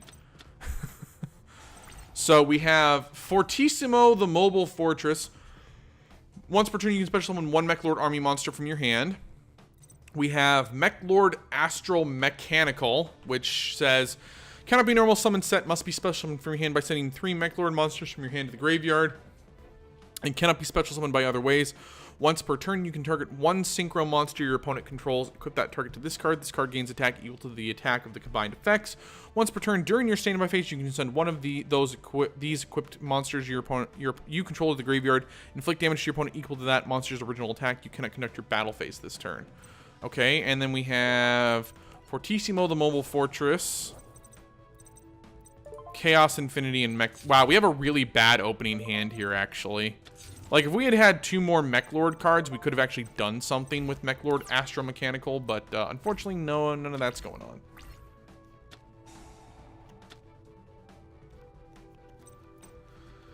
Alright, so we're going to actually have to purposely let ourselves get bodied here a little bit. Boost Warrior... I'm going to let all of this happen. Wow, double Boost Warrior special summon. Okay. Cool. Whole bunch of stuff. So I basically need to draw 2 Mech Lord cards, and I can go into Mech Lord Astromechanical here. And that's another Mech Lord card. Let me reread this card. I need 3. Must be special summoned from your hand by sending 3 Mech Lord monsters from your hand to the graveyard. So yeah, Mech Lord 1, Mech Lord 2. Cannot be normal summon set. Must be special summoned by its own effect. When a face-up monster you control is destroyed by a card effect. Okay, well, once again, that's a card effect destruction. So I could Grinnell here into Mech Lord, into the Mechatime Blast into Grinnell, and that would work. I don't like the fact that Grinnell has no attack and defense at the moment. I probably should have taken out the boost warriors, but I'd rather take out the tuner card. So let me see what this card... this card gains attack and defense equal to half your life points. Okay, so I'm going to have about 3,600 attack if I summon Grinnell. Gotcha. Hey, the Cries of Mankind, welcome back. Hope you're having a wonderful evening. Apologies, I saw the red and didn't immediately read the name because I thought it was Carmadillo, since you both have red text on your names at the moment. How you doing tonight? Hope you're doing well. And, yep, we're in trouble here. So we're going to Mecha Timed Blast Grinnell into Junk Warrior. Chain another card. Not at the moment. Activate, yep, Mech Lord Grinnell. Mech Lord Emperor Grinnell here. That lets me summon him in attack position with his 3,600 attack value. Yeah, so his max value... Oh, Breakthrough Shell. Target one face-up effect monster your opponent controls. That face-up monster your opponent controls has its effects negated until the end of this turn. During your turn, except the turn this card was sent to the graveyard, you can banish this card from your graveyard, then target one face-up effect monster your opponent controls. The target has its effects negated until the end of this turn. So, yeah, that's really awful, actually. Changes many face-up defense position monsters in the field. Then summon one Mech Lord monster from your deck or graveyard, but its effects are negated. Yeah, that's unfortunate. That's really unfortunate. I should have just sat on Mech Lord at... Alright, so... Yep, cool. Literally died because he has 0 attack and defense. Cool, I have another Mech Lord Astromechanical in my hand. Yep. Unfortunately, no Synchro cards out right now. We're literally being bodied by Boost Warrior. I'm really salty right now. Alright, Torrential Tribute. If he summons any monster next turn, we're wiping them out with Torrential Tribute just to give me a fighting chance here. Nope, he's not going to summon anything, is he? Hold on. I can't summon anything either because Chaos Infinity can't activate because there's no defense card right now. Give me a Mech Lord card. I'll take it, game. Alright. Mech Lord Army of Skiel. Battle Phase. Hopefully none of these are Mirror Force. Scrap Iron Scarecrow is almost as bad. Cool. End my turn.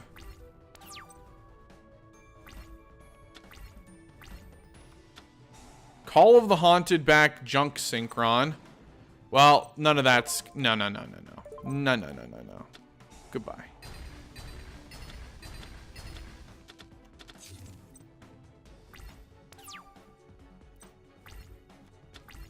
Another Chaos Infinity card. Jesus, game. Okay. I know what Chaos Infinity's in the deck for now. It's a way to get out other the Mech Emperor cards. Quillbold Hedgehog is going to beat me to death.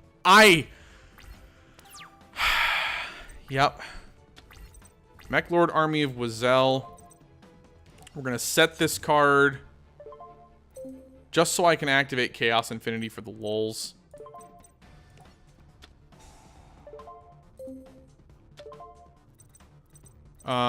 Let's grab another Mech Lord Wazelle card in attack mode.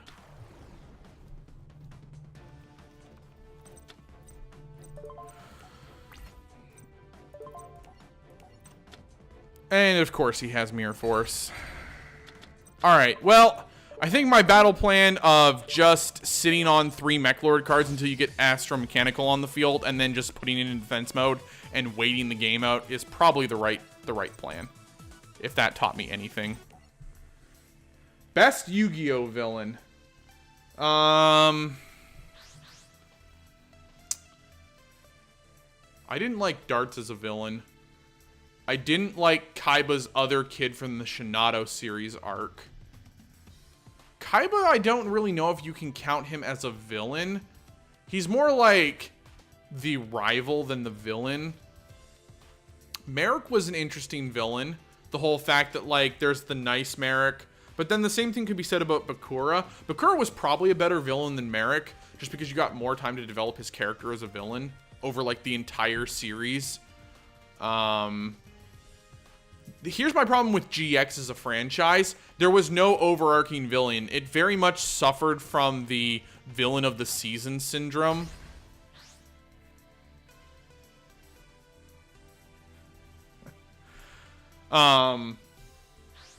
And as I said, I haven't seen the animes the full way through for 5Ds and Zexal, so it's a little hard to make a call on that one.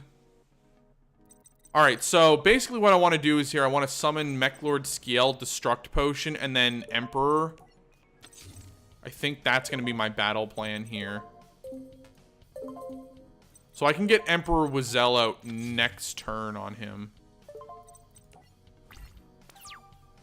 Alright, gotcha. I'm sure if you go to something like Crunchyroll or something, I think the season might be on Crunchyroll, but I'm not positive.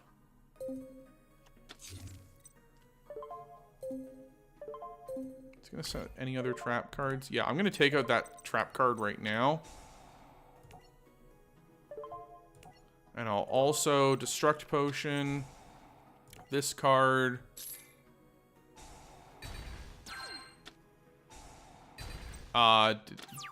Oh shit, I did that in the wrong way. Oh boy, I should not have Destruct Potioned there.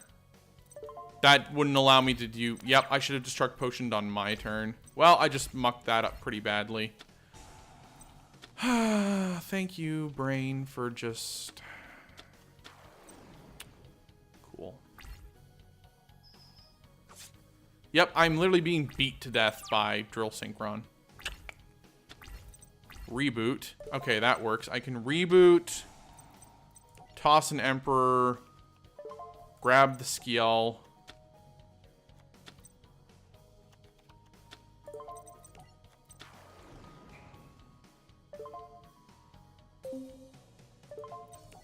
I'm actually going to take out Drill Synchron here before he can do anything.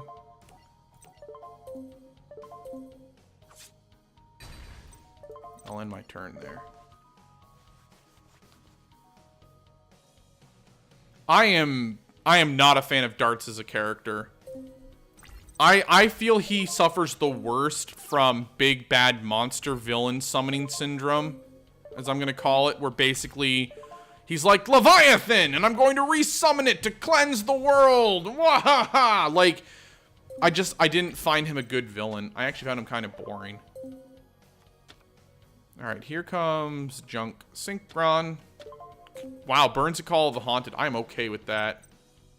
Is he going to go straight into Synchro here? Synchron Explorer. I need to find out what's about to happen here. Boost Warrior. Okay, this really is going to come down to, is he going to Synchro? He did.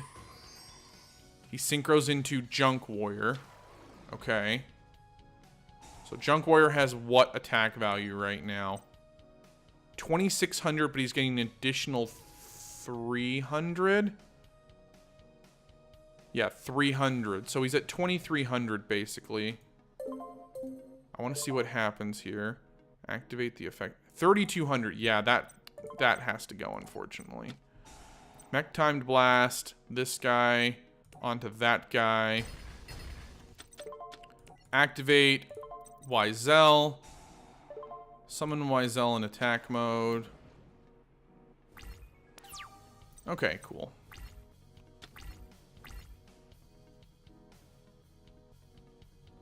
See, I just don't remember him being that interesting as a character. Oh my god, what is this? Mechlord Astro Dragon Asterisk. Cannot be normal summoned, must be special summoned from your hand by controlling 3 or more Mechlord monsters.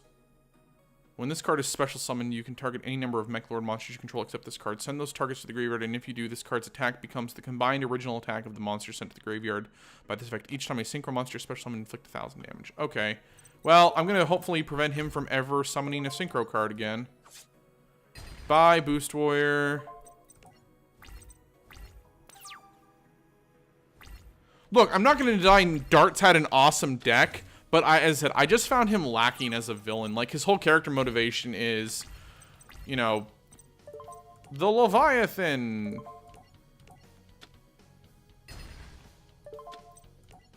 Just personal thoughts. I found Merrick and Yami Bakura a far better villain.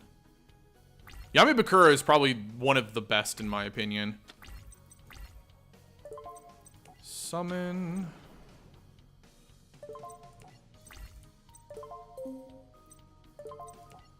Oh, can literally nothing else attack because this guy's on the field? Really?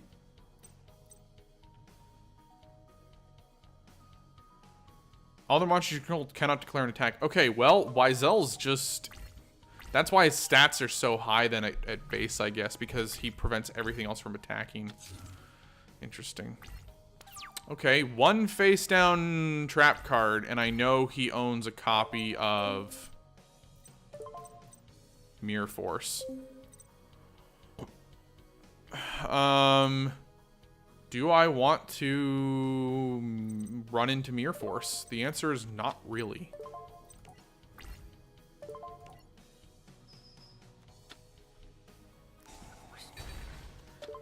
Yeah, should have just put him in defense mode.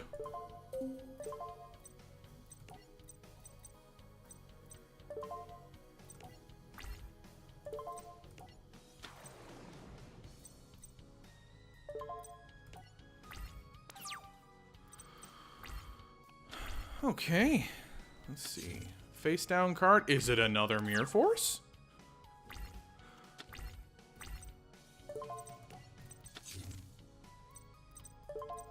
Battle phase. It's a Scrap Iron Scarecrow. Okay. Good to know. Main phase 2. I'm going to put this in attack mode then. So whatever he summons, I now know he can prevent it from being destroyed at least once. Another face down trap card. Great. Alright, so let me see if this works the way I think it's going to work. Summon this thing. Yes, I can now special summon this. So this would have 12, 30, 200 attack value.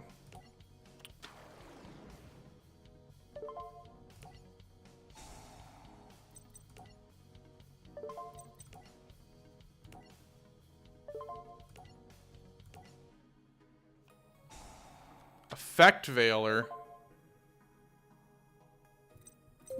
So he's going to prevent this effect from activating. Interesting. Okay, so now I have a 0 attack monster on the field, but I pulled an Effect Veiler out of the deck. Call of the Haunted. Well, I know what he's bringing back. Hello, Junk Warrior.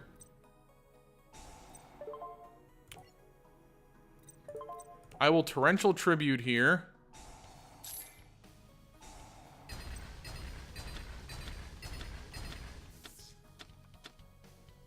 I did not get to summon Grenell for some reason. Not sure why.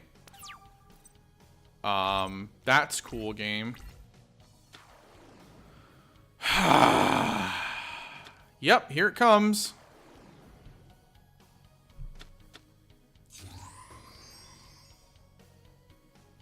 Cool. Love it. Love when I get fucked for not being able to activate Grenell's effect. Thank you, game.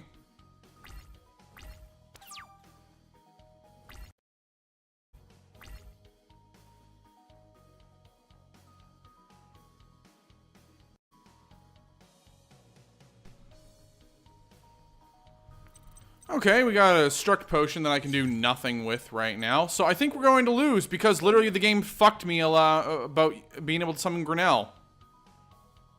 Literally, when a face-up monster you control is destroyed by a card effect, guess what? I blew up 4 cards with Torrential Tribute, and the game's like, yeah, you can't summon this card. So, yeah. Fuck you, game. Jesus Christ, that's the second time that's happened.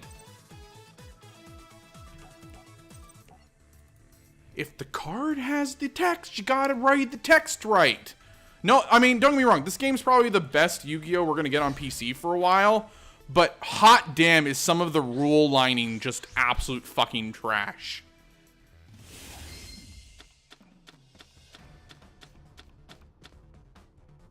The in-game decks are just, they're brutal. Alright, well, we're just gonna turn 1 Mech Lord, Astromechanical, so Cool. Yeah. Perfect. The only way we lose is to Mirror Force, basically.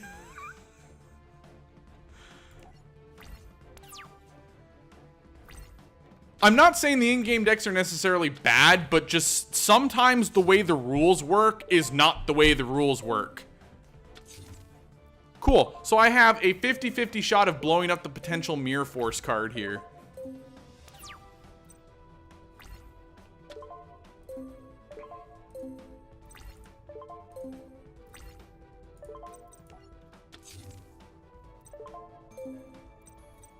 So, what are his card effects again? Once per turn, you can target a synchro monster. Yep. During your same phase, one of those monsters inflict damage to your opponent. Yeah, I'm literally just going to put him in defense mode, wait for Yusei to summon a synchro card, and then just every turn, just toss the card and body off some of his HP. Unless I can... Mirror Force? No! Breakthrough skill. Ooh. Okay. No, I do not want to Destruct Potion Mech Lord Astromechanical. That seems like a very dumb decision. I don't think the story decks are necessarily all that bad. As I said, my biggest problem is I don't know what's in them normally. So sometimes I just don't know how to react to play them properly. I'm going to hold Grinnell, and the reason I'm going to hold Grinnell is because Grinnell's effect is actually useful for getting around a high attack monster target. Like, Grinnell can take out anything that has, you know... Wow, are you kidding me? The fucking Dark Hole card. Fuck you, game.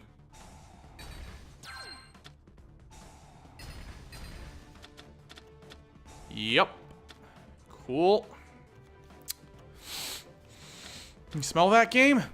It's bullshit top deck time. Alright, he's gonna get Junk Warrior.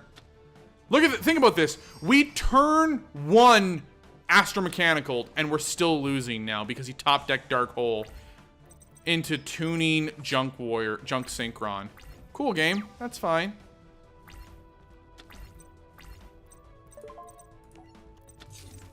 I still don't know what that other face down card is, and that's really concerning. Activate Grinnell's effect. Half his attack value. This should allow me to take out Junk Warrior. It's a Scrap Iron Scarecrow, because of fucking course it is.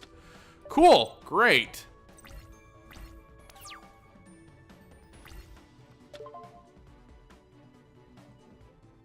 That's what I'm saying. I would almost say Raphael's better than Darts.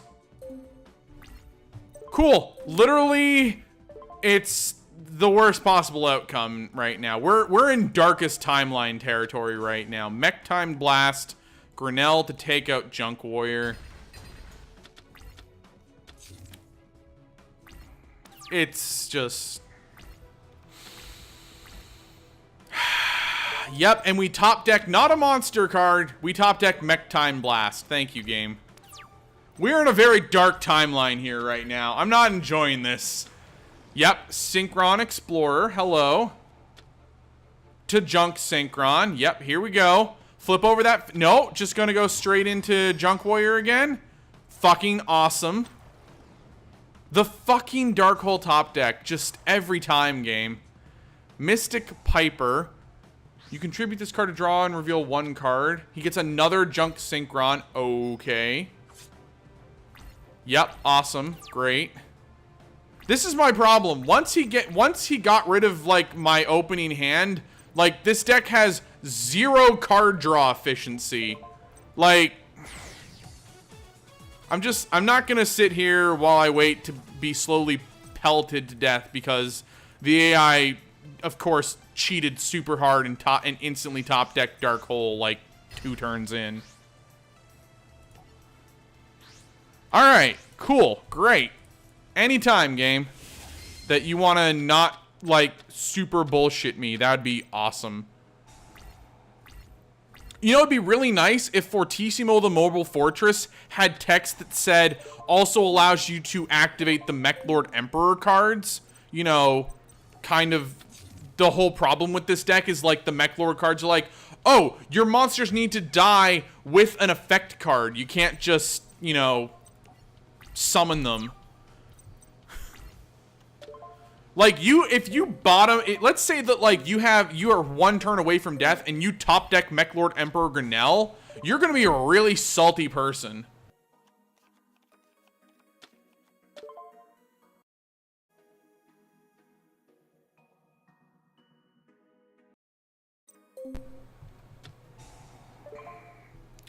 I'm just, do your tuning shit, so, cool.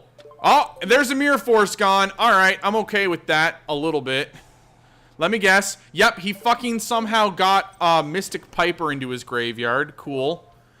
You contribute this card to draw and reveal one card. If this card is a level 1 monster card, draw one more card. The effect of Mystic Piper can only be activated once per turn. Okay, cool. Go for it. I'm literally gonna sit here and let you do this.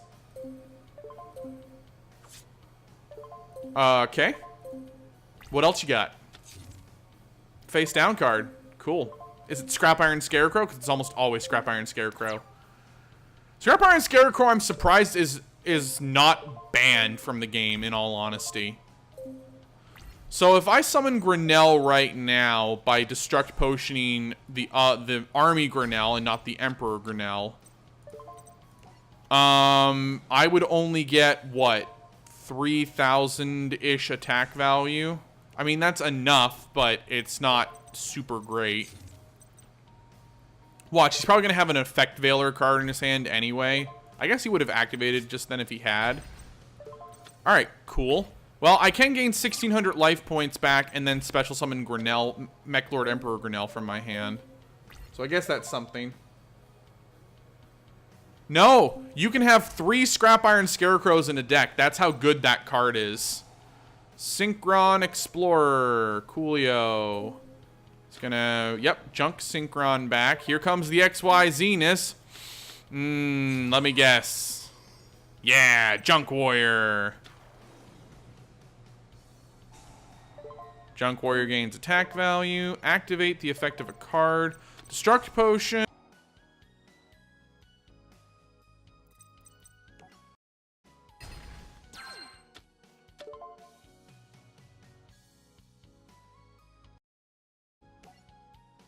Mech Lord Emperor Grinnell. Summon him in attack mode. Do I have enough health to beat Junk Warrior? Of fucking course. That's okay. I can summon another one, bitch. Because of course you have goddamn fucking Synchro Blast Wave in your hand. Yeah. Look at that. It took our entire hand to beat one card. What is his effect value? Oh yeah, I can steal his shitty ass Junk Warrior card. Yes, give me that fucking Junk Warrior. Give that to me.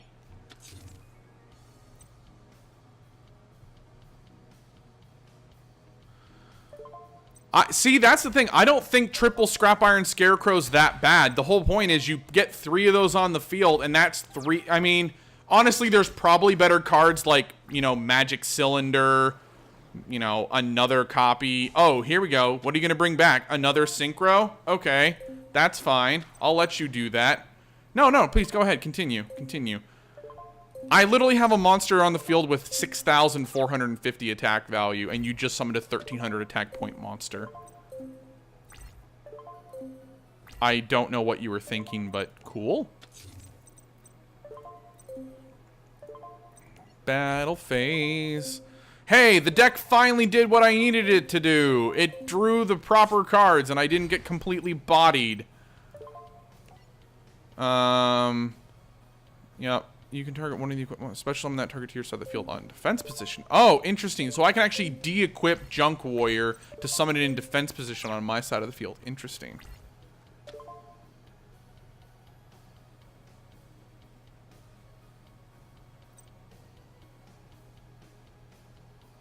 The game's been really cheesy tonight. It's been rather awful, actually.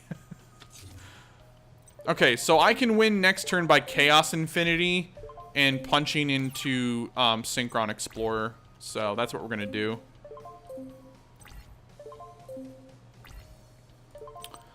Chaos Infinity. Let's just grab this one in attack mode. And we're gonna win this turn. Wow, we actually did it, game. I need to get all the revenge, so 6,450 damage. What's up? Oh, yes, finally. We finally did it. We beat all the peoples. That's every standard duel and every inverse duel from 5Ds finally. Hot damn. Campaign 100% complete for series. So overall, I'm at 90.2% for overall campaign completion, with the last 9.8% coming from having to beat 49% of the Zexal campaign from the inverse duels. All right, we're sitting on a bunch of cash, so let's go purchase some card backs while I de-salt myself. This is true. The AI has been cheesy since like day one. Assault Blackwing or Aikiri the Rain Shower. Interesting. Giant Pearfish. You can discard one monster, special summon one level 4 lower worm type monster. Oh, that's a worm. Interesting. That giant pearfish is not a worm, game. But sure, let's just go with that. I don't even care anymore, game. Sometimes you don't make any sense. Magical Abductor. What do you do? Each time a spell card is activated, place one spell counter on this card. When that spell card resolves, this card gains 100 attack for each spell counter on it. Once per turn, you can remove 3 spell counters from this card. Add one level 1 spellcaster from your deck to your hand. I'd rather have the other version of her.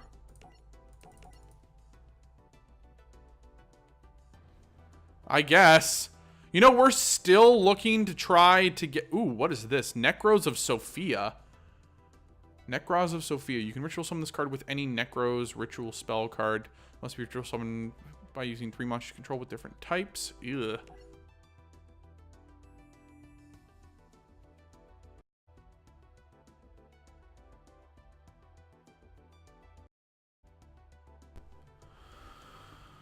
Okay, we got another Shiranai Shogun saga. I love the fact that Yu-Gi-Oh! Just tossed in a Shaman King reference with that series. It's kind of hilarious. Anytime, game, that you want to give me the 3 copies of the Winged Dragon of Ra Sphere mode, I certainly will not stop you. We're at 220 out of 238 cards, and I still have not seen a single copy of that card, and I'm looking to get 3 of them. Ugh. It's awful.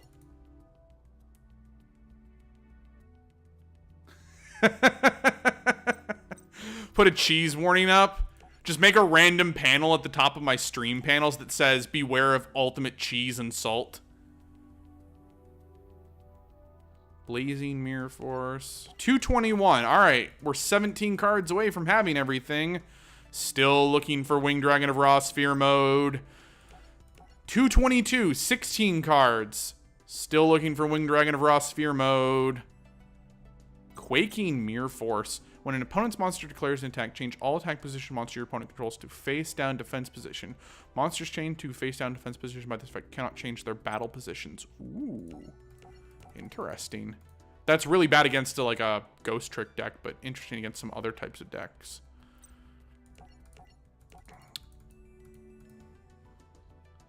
Card of Demise. Card of Demise is yeah, it's a card. I would never use it in a deck. The only deck I would use Card of Demise in would be the deck that oh god, that one where you have to have an empty hand to activate any of the special effects. It was oh god, I'm trying to think who played that deck. 225. All right, 13 cards. Oh god, who played that deck? I had to play the inverse duel. Oh yeah, no, I mean, I'm still looking for my first copy, so yeah, we're gonna basically spend, like, all our money on this. Hey! We finally got a copy! It's a miracle! Cannot be special summoned. Requires 3 tributes from either side of the field to normal summon to that side of the field. Ooh, cannot be normal summon set. Then shift control to this card's owner during the end phase of the next turn. Cannot attack. Your opponent cannot target this card for attacks or by card effects. You contribute this card special summon 1 Winged Dragon of Ra from your hand or deck, ignoring its summoning conditions. If you do, its attack becomes 4,000. So yeah, that definitely needs to go in our Winged Dragon of Ra deck. So I'm missing 2 copies of Sphere Mode and 1 copy of Blazing Phoenix. And we'll have all of our Winged Dragon of Ra cards finally. Thank you, Infernity. I could not remember what the name of it was. I would run Card of Demise potentially in an Infernity deck. Just as a way to activate the Infernity effects faster. Oh, yeah, there we go. First I can't get any, then we get 2 in less than 3 packs. Typical gameness. All right. So we're missing 1 Sphere Mode, 1 Blazing Mode. Just...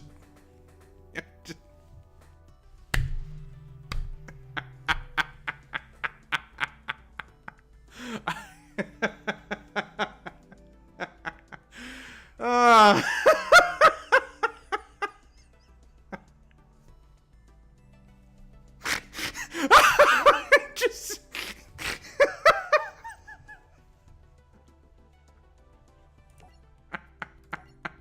All right. Sure, game. Just... All right, game. Just... I get it. 228 out of 238. We're 10 cards away from having every card in the pack. Missing 1 Winged Dragon of Ra Blazing. All right. I see you, game. I see you. Don't think I'm not a little salty still, but I see you, game.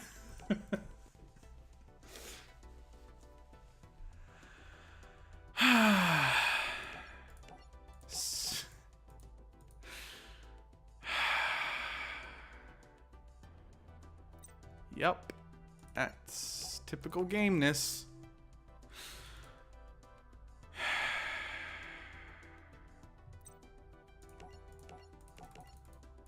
We still are missing a copy of Horus level 6 though, and I'm still missing a bunch of level modulations. So once we're done getting the last Raw card, we need to start purchasing stuff from Chaz. So anytime that you want to make that not have to happen, game, I'd be okay with that.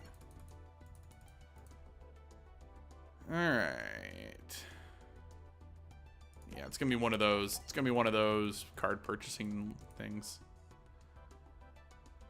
Spirit, what is this, and why have I never seen it before?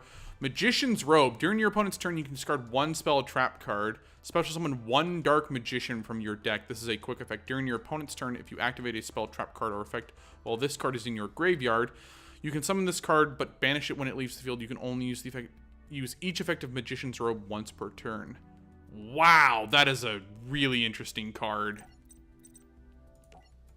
2k defense, 2-star, summon a Dark Magician card. Wow. Alright. Well, if I ever go full-on Dark Magician rather than just generalized Spellcaster deck, that card's definitely going in there. I would like a couple more copies of it, game. Hint, hint. 231 out of 238. We're getting there, guys. Stardust, Charged Warrior, Jiangqi, Magician...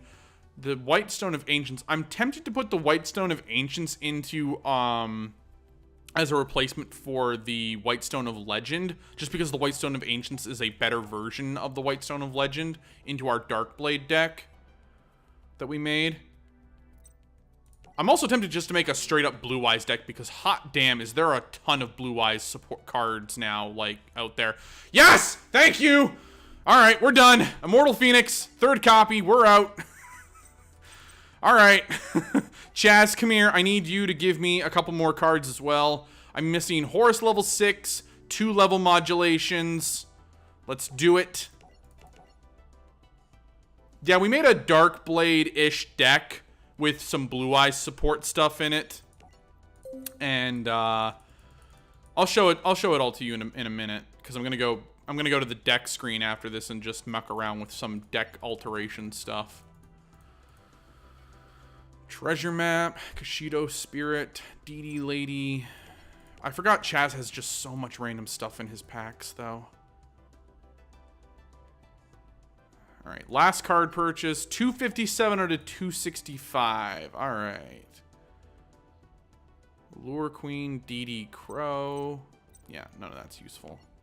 All right, decks. Let's first go to our Kritios Fusion. I think, as I said, I want to replace Whitestone of Legend. Whitestone. I want to take out Whitestone of Legend to put in Whitestone of the Ancients. So if this card is sent to the graveyard, add 1 Blue Eyes from your deck to your hand. This says once per turn during the end phase of this card is in the graveyard because it was sent there this turn. You can special summon a Blue Eyes monster from your deck. You can banish this card from your graveyard, then target 1 Blue Eyes in your graveyard, add it to your hand. So yeah, this card says when it's sent to the graveyard, activate the effect. This says at the end phase of the turn, you can special summon it. This only puts the Blue Eyes in your hand. So I'm going to pull Whitestone of Legend and replace it with Whitestone of Ancients. Just because it's, in my opinion, it's a better card. It has the exact same effect. Otherwise, Dragon Tuner effect 1-star. Aside from that, I think this deck is basically in its final form at this point. Paradox Fusion continues to be an odd card in the deck for me that I'm not sure if I want to keep it or not. But I'll leave it in there for right now. Oh yeah, that's our yeah, that deck's not going anywhere anytime soon. Ghost Trick deck. I got some more Ghost Trick stuff, I think. Because as I said, I was farming last night off camera for Ghost Trick cards. So I got another 2 copies of Alucard. I got another 2 copies of Jiangxi. Another copy of Ghost Trick Mary. And another copy of Spectre. So right now, what am I missing for this deck? 2 more copies of So Cute Boss. 2 copies of So Cute Boss. I'm missing a copy of Doll, 2 copies of Ghoul, a copy of Jack Frost, a copy of Lantern, 2 copies of Neko Musume, 2 copies of Witch, and 2 copies of Stein, and a copy of Spectre. I'm missing 2 more copies of Mansion, 2 copies of Vanish, and 2 copies of Scare. And then I'll have to start editing the deck after that. Horus deck. Here we go.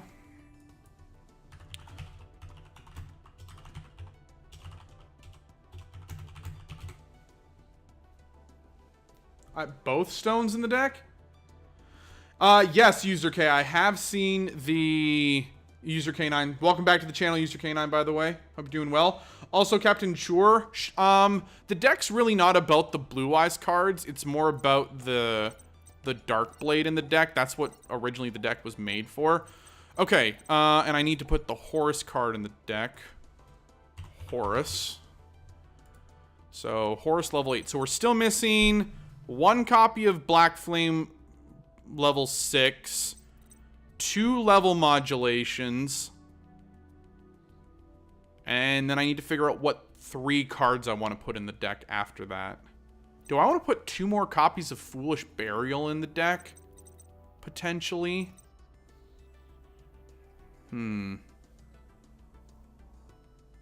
Tough call. I'm still not sure I want to leave this Horus Servant card in the deck. It's so bad.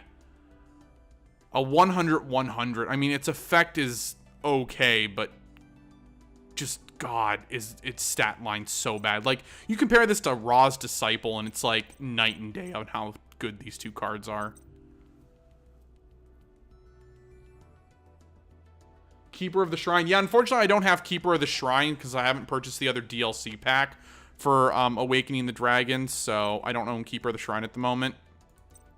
Let's go back to the decks. No. Hero emerges? What the hell is that? I don't even know what that is. Alright. Dark Score. Oh yeah, here's my Toon deck that is incomplete. Here's the Shirunai deck that I'm slowly thinking about building. Shirunai. Put in another Shogun, Samurai Saga. Well, that's a little... That's right, I already had 3 copies of all this. So, I'm still missing a copy of Shogun Saga and Samurai Saga, which means I'd have to buy more Gong Strong stuff. Ugh. But I'm thinking about making this into a deck at some point. I'm not sure yet. I just like the zombie samurai shaman king theme going on here. I kind of like it, so maybe looking into that deck at some point. In the meantime, let's go Duelist challenges. I want to finish off the GX Duelist challenges tonight. So that means I have to take out 1, 2, 3, 4, 5, 6, 7, 8 people. Okay, so do I want to go super cheese mode and just Exodia deck it? I think I do. If you all want me to really fight these guys, I can do it. I'm just debating what deck to use for it. I guess I can use the Kritios deck for right now. I'll use the Kritios deck, try it out, see if it works. A Gemini deck? I mean, I'm definitely not against running a Gemini deck. As to the link rules, I'm still trying to process some of the link rule information. I think the problem is I haven't played very much with the pendulum stuff, so I'm only through I only truly understand how the game plays through like synchro XYZ stuff. Pendulum stuff to me seems really fast. So some of the stuff they're putting in the game with the link stuff and moving the putting the pendulum zones not as separate zones but actually taking up active card slots, I think is really interesting. The extra monster zones, I'm not quite sure what to think of that yet, because basically it's, you know, it's like, okay, so you can have up to 7 monsters on your side of the field then. Not quite sure what to think of that. The whole point is, you know, you have to make sacrifices somewhere. Like, that was the point of the game. It's like, you put monsters on the field, you sacrifice them, you get better stuff. You know, when you suddenly have 2 additional monster zones to play with, potentially, that really changes things. Like, it's why I'm confused why they're putting the pendulum zone stuff here, but then they're just adding extra monster zones here. Doesn't make much sense to me.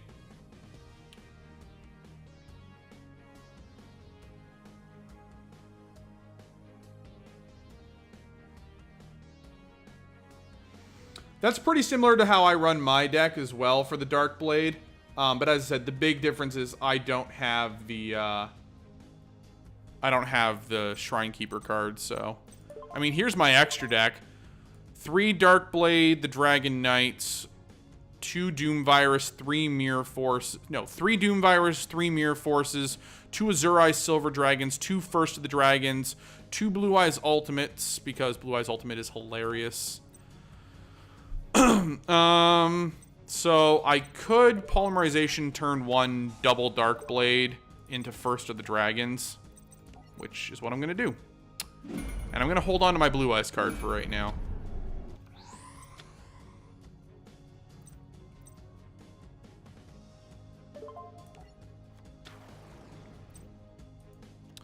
And I'll end my turn. The extra monster zones were put in there to stop extra deck spamming. Oh, yes, excellent. Of course, he instantly has Raigeki. Thank you, game. How I missed you, game. Cool. Yep. Well. Mass Dragon into defense mode. Yep.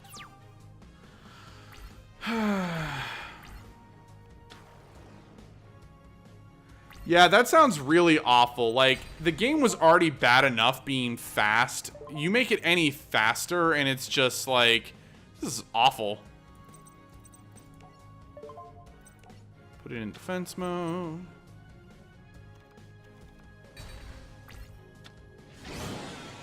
XYZ. Okay. What's the XYZ into? Okay, what do you do? Karen Gorgon Anti-Luminescent Knight. Yes, I will activate Stone of the Ancients. Blue Eyes.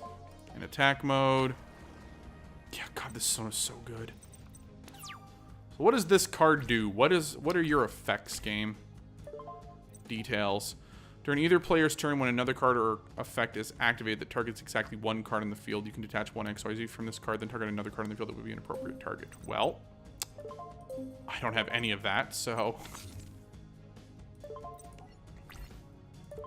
I'll just blow up your XYZ card. Oh, it's so beautiful. I like they made the Blue Eyes card a little too shiny with that animation. Like, the whole point is Blue Eyes is supposed to be a little whiter. That's like shiny silver looking almost. Catapult zone. God damn it. Yep, alright. Okay, I have no idea why my Blue Eyes card just got bodied there, but it did. So, alright, Fang of Critias. Doom Virus Dragon. Crush Card Virus. What's up? Hi. Oh, yes. All the stuff. So, what exactly just happened there? Once per turn, if a monster you control would be destroyed by battle, you can send one rock-type monster. So, wait, hold on. What exactly hit my card there? You can special on this card by removing from play any 2 rock-type monsters in your graveyard. During your standby phase, remove from play 1 rock-type monster in your graveyard, or send this card to the graveyard. Half the attack and defense of any monster that battles with this card. Oh, I literally got bodied. Okay, cool. Battle phase.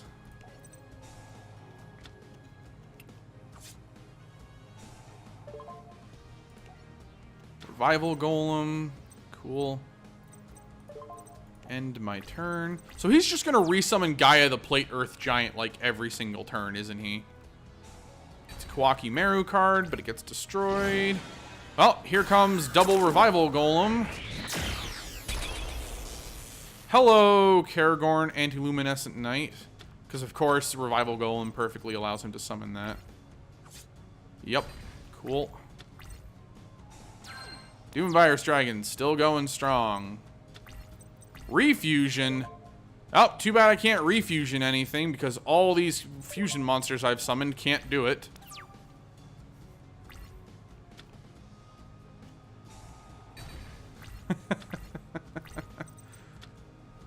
Alright, blew up another card. Alright, Ancient Stone is going to activate. Blue Eyes in attack mode. Alright, if I can draw a Polymerization this turn, I will be very, very happy. Darkblade is not it, but I'll summon Darkblade just to get some extra damage in on him. Battle phase.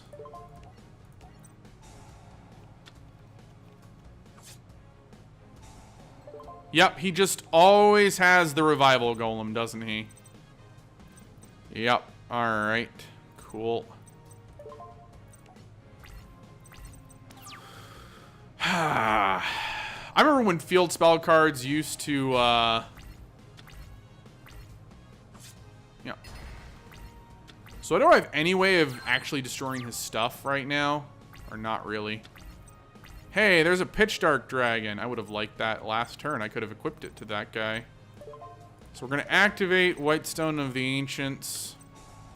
Put Blue Eyes back in my hand. Literally need Polymerization, game. Poly for life, please.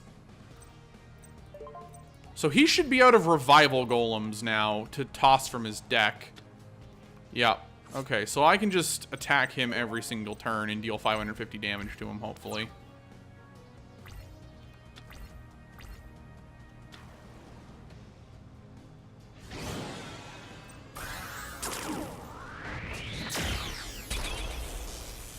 Amplifier, Change of Heart, Dark Hole, Harpy Feather Duster, Pot of Greed, Raigeki, Snatch Steel, Dimensional Wall, yep, Magic Cylinder, Quaking Mirror Force, Storming Mirror Force. Oh, look, he fucking has goddamn fucking Silent Arc, because of fucking course he does, game. Yep, we're going to lose, because the AI fucking... I do not understand how this card is not banned, by the way. It's literally a summon it and instantly body any card off the field, and yeah, that's cool. Great. Thank you, game. Catapult Zone. Also not helping anything at the moment. Alright, well, we're done with that. If the game's going to be a cheesy McCheesy, son, we're going to just out-cheese the cheese then, so... Oh yeah, Shaddoll. The Cries of Mankind, can you tell me anything about a decent Shaddoll deck?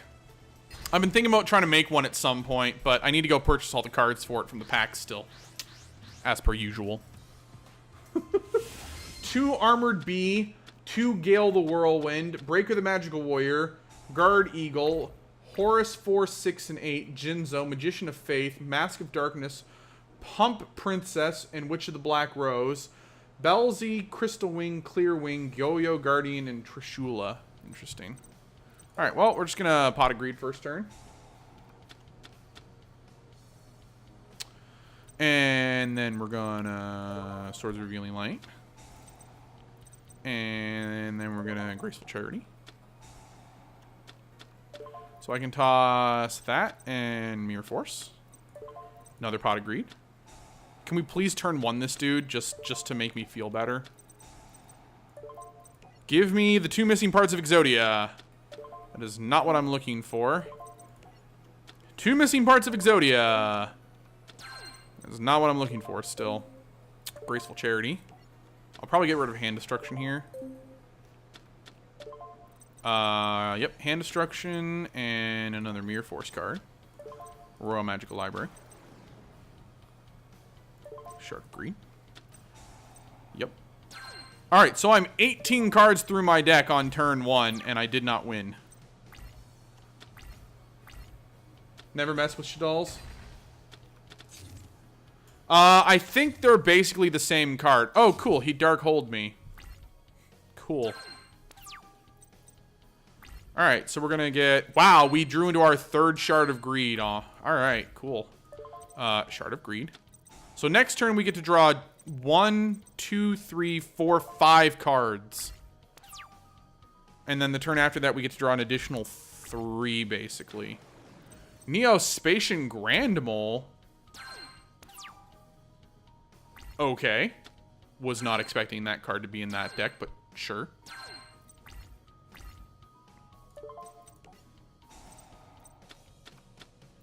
Oh, there's a missing piece of Exodia. 2 more cards, give me the last piece. Nope. Upstart Goblin, give me the last piece. Nope. No, instead I have drawn 3 copies of Right Arm of Exodia. Cool. Alright, 15 cards left in the deck, 3 of which are the missing piece of Exodia. Yep, he sniped my missing swords, my other Swords of Revealing Light card. Cool. Alright. XYZ summon. No. Summon Gaia Plate the Earth Giant. How about that just goes away now? Thank you. Neo-Spacian Grand Mole to summon Gigantus. Call of the Haunted. Okay. Alright, well, I really need to win this turn then. Exodia! Not Exodia. 2 more cards. Let's go. Hey, we finally drew Exodia. It only took 28 card draw. Alright, good stuff. All that goes away now. Alright, let's get Kagemura out of the way. Kaiba man, Kaiba man.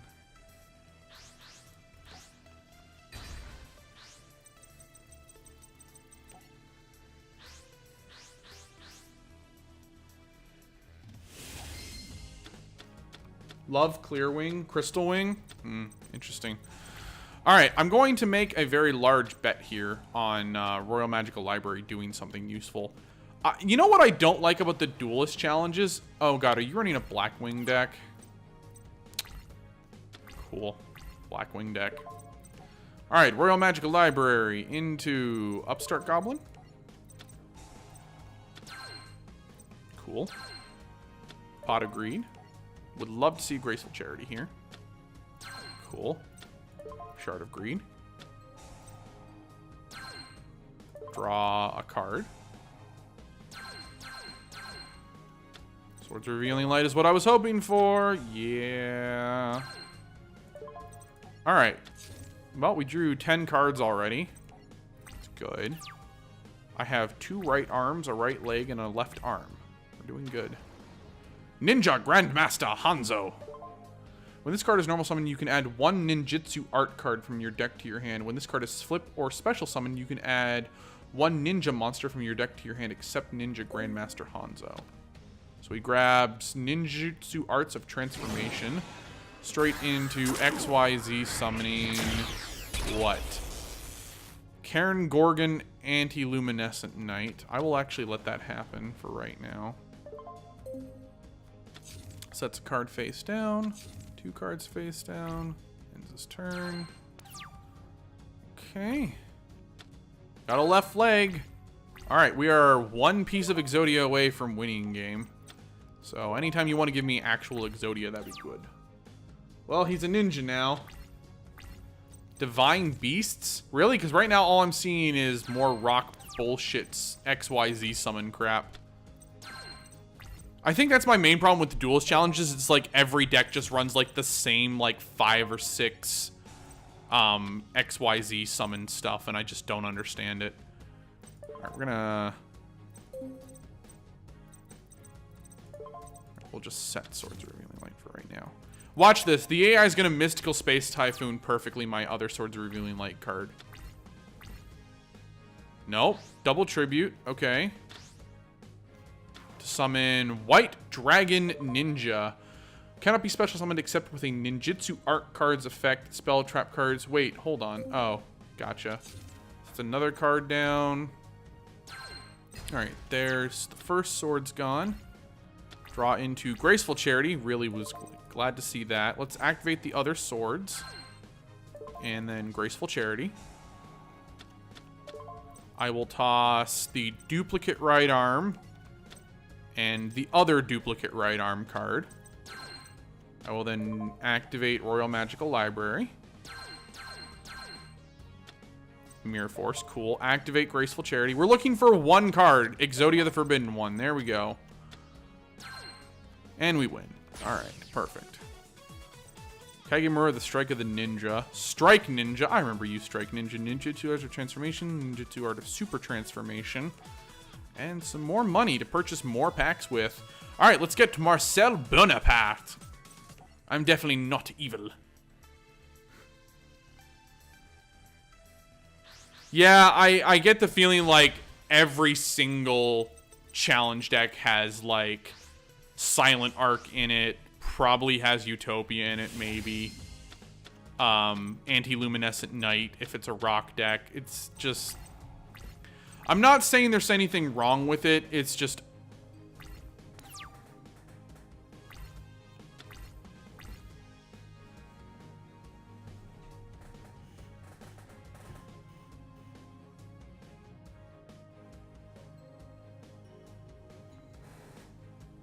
What?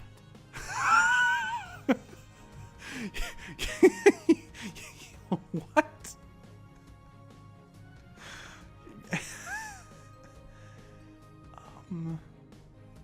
Okay.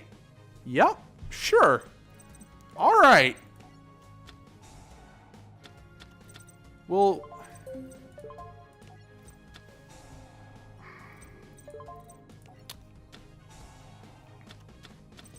All right, we're going to literally triple Pot of Greed turn 1. Cool. Graceful Charity.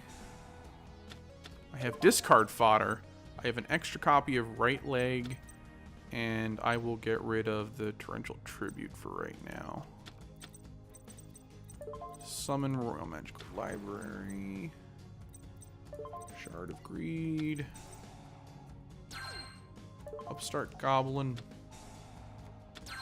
Another Exodia. Cool. Usually can't draw 1 Exodia. Now I get 2 Exodias. Swords. Draw a card.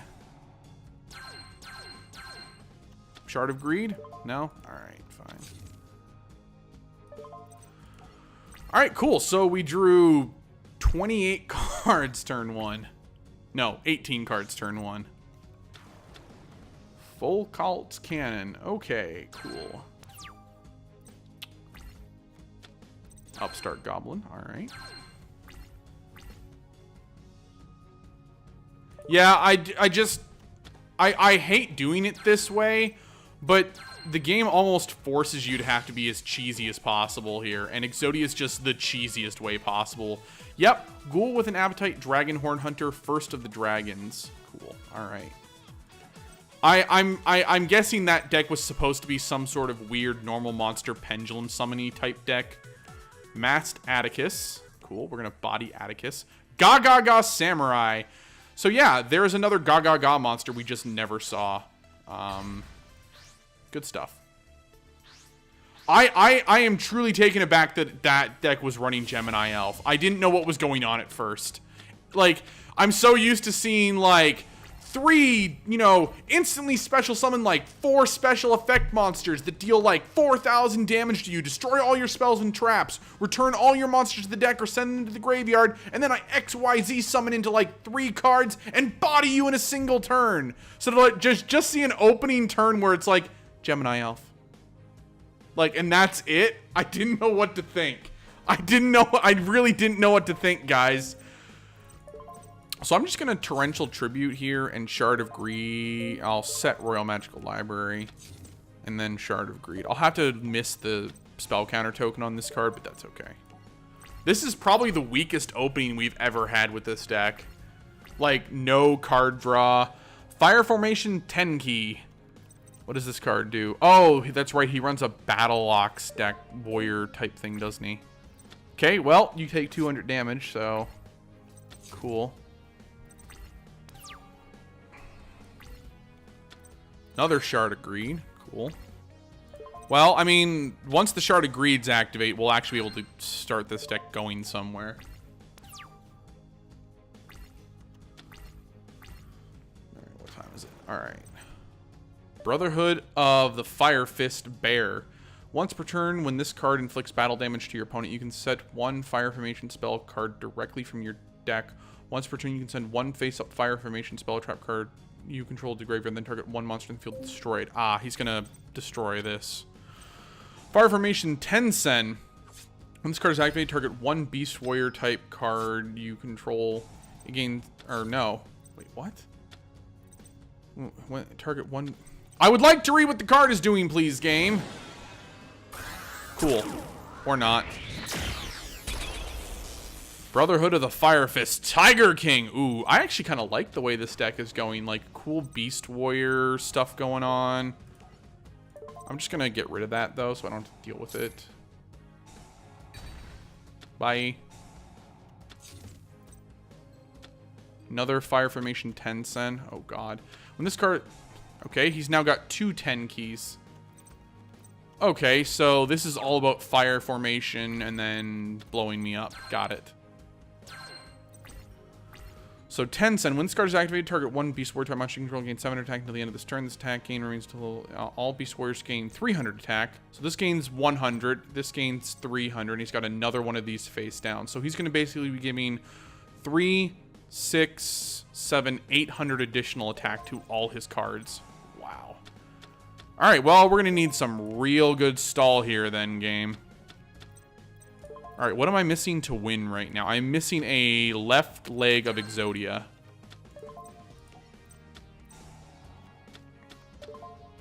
So I do not need a duplicate right leg, and I do not need a duplicate left arm. Pot of Greed. That is another left arm that is not a left leg. Torrential Tribute, and then Swords. Okay. Broken Bamboo Sword plus Golden Bamboo Sword. I'll have to double check those cards. All right, so he's going to Soul Charge here for 3,000 life points. Okay. And then we're just going to body them all off the field again.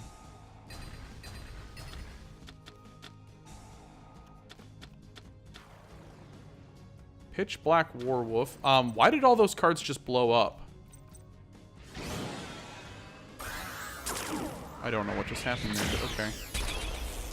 Another Brotherhood of the Fire Fist Tiger King. Okay. He sets another copy of Fire Formation 10 key down. Activates it. Draws a card somehow. Not sure how. Summons, yep, another guy. Hello. It sets another card face down. Okay. Alright, I really need to know what this Fire Tiger Fist dude does. Good. Another right leg. Definitely what I needed. What do you do? When this card is XYZ summon, you can set one fire formation spell trap card directly from your deck. Once per turn, you can attach one XYZ material from this card and negate the effects of all face-up effect monsters currently on the field, except Beast Warrior type, until the end of your opponent's turn. When this card is sent from the field to the graveyard, you can send 3 fire formation spell trap cards you control to the graveyard, special summon 2 level 4 or lower Beast Warrior type monsters with the same attack from your deck in face-up defense position. Okay. Interesting. I would have kept the other cards in place, but that's just my opinion. Graceful Charity. Still haven't drawn the leg. Okay. So, left arm, right leg, Exodia. Don't need left arm, don't need right leg. Activate Upstart Goblin. Royal Magical Library. At this point, it's too slow to activate that. Hand Destruction. Royal Magical Library, Mirror Force. Draw 2, and there we go, finally. Masked Atticus. Ujingi Wolf, Divine Dragon Knight Felgrand, Fire Formation Tensen. Okay. Professor Thelonious Viper. Here we go. Tell me, what does Broken Bamboo Sword and Golden Bamboo Sword do exactly? Because the whole point is every card in this deck, all it does is either draw cards or stall. Like, that's the only reason they're in the deck. So... I mean, does Broken Bamboo and Golden Bamboo do that? Because if it's just going to clutter up the deck, I'm not really all that interested then. Wow. Once again, a very interesting opening hand. I guess I'll just buy time with Swords for right now. I remember once I won a game because my opening hand was all 5 pieces of Exodia after my opponent cut my deck and gave it back to me. And I had to laugh because it's like, what is the probability that my opponent, I give him my deck after shuffling, he cuts the deck and shuffles it himself, and he gives it to me, and my opening hand is 5 pieces of Exodia. In a deck where I only had 1 copy of each, of course. I was flabbergasted. I'm like, okay. Oh good, I've drawn 2 Torrential Tributes so far. Okay. I'll look into the cards after this duel. W Nebula Meteorite? Okay. Yep, stuff is going on. Got a big old Worm King card there. Let's get rid of that, please.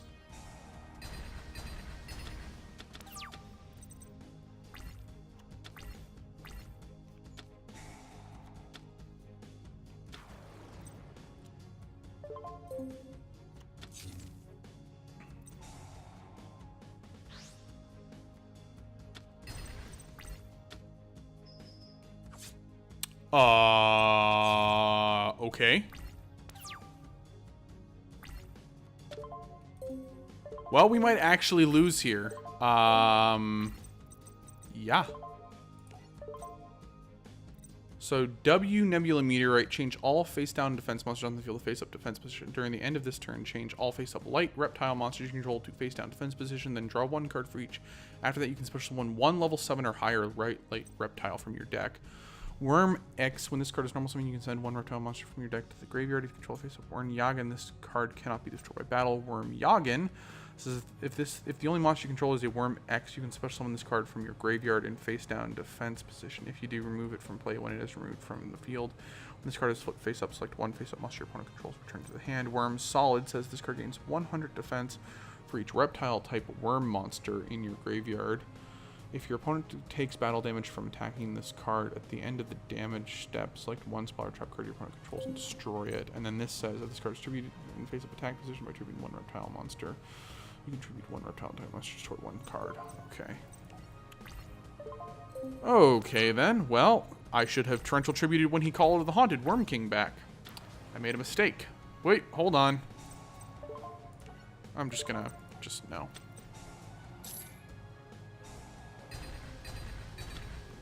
Okay, interesting. I will definitely check out the 2 worm card, not the worm cards, but the 2 bamboo cards after this. I don't know if I own them or not. I think I own Broken Bamboo Sword, but I definitely am not sure. I definitely don't think I own Golden Bamboo for some reason.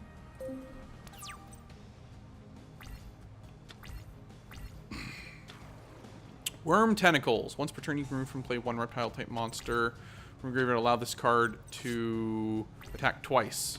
Okay. So we have drawn no card draw at the moment, and our opponent is 6 cards ahead of us currently, or 5 cards ahead of us in draw. I don't like that game. This deck is all about drawing cards, and for me to not draw cards is a problem. Alright, I'll get rid of Upstart and Hand Destruction, just to keep Pot of Greed and the Exodia piece, because if I Pot of Greed into the last Exodia piece, we win! Which we did not. Okay. Activate Royal Magical Library. We are missing a right arm. There's not a right arm. Alright, end my turn. Magical Mallet instead of Library. Here's my problem with Magical Mallet. You have to put cards back in your deck and then redraw. It doesn't just pull cards out of the deck permanently. That's why I don't like Magical Mallet in the deck. Because it's like, oh, hey, I put my excess cards back in the deck and then I redraw new cards based on the number of cards I put back in. So it doesn't make it so I'm just drawing the card and it's permanently out of my deck. Because basically, let's say I have 4 Exodia pieces in my deck and I have 3 useless cards in my hand. I put those 3 useless cards back in the deck, redraw 3 new cards. I could redraw those 3 cards. I mean, yes, it raises my chances of finding the missing Exodia piece for sure, but I'm just not a fan of that type of play where it's like I have to hope that I, do it that way. All right, so let me check out real quick.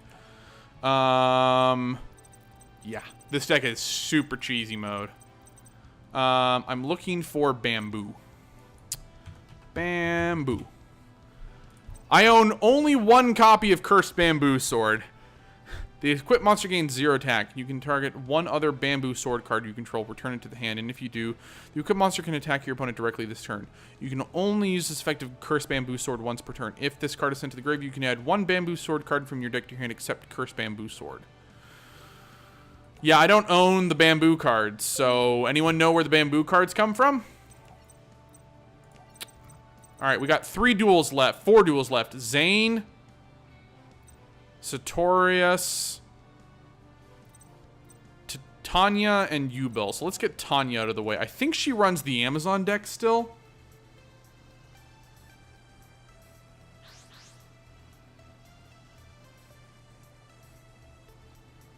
Yeah, I thought about putting Royal Magical Library of Endymion in there for sure. I'll have to rethink putting that in the deck. I'm just trying to figure out what card I want to cut, because the deck's already is exactly 40 cards at the moment. So I'm not sure I want to get rid of anything from the deck currently. Alright, well, that's a lovely opening hand there. Duplicate Exodia piece and 3 uniques. That's fine. Reinforcement of the army. Yep, she's still running the Amazon deck. Cool, or the Amazoness deck. Amazoness Paladin. Alright. Doesn't get through my defense for this turn, at least.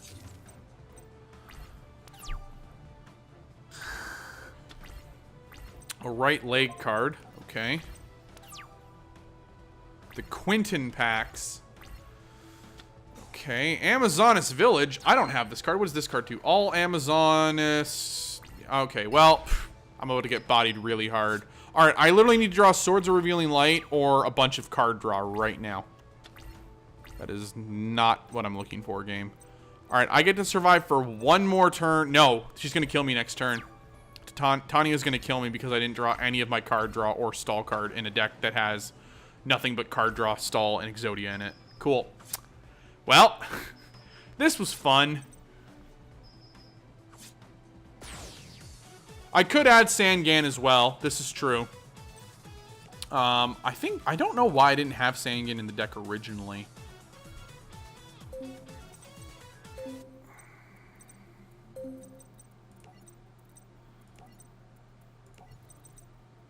Sangan. I think maybe when I built the deck originally, I didn't have Sangan for some reason. Seriously, I only have 2 copies of Sangan somehow? Interesting. I guess let's pull the Heart of the Underdog, put Sangan in the deck. Hand Destruction can leave Sangan.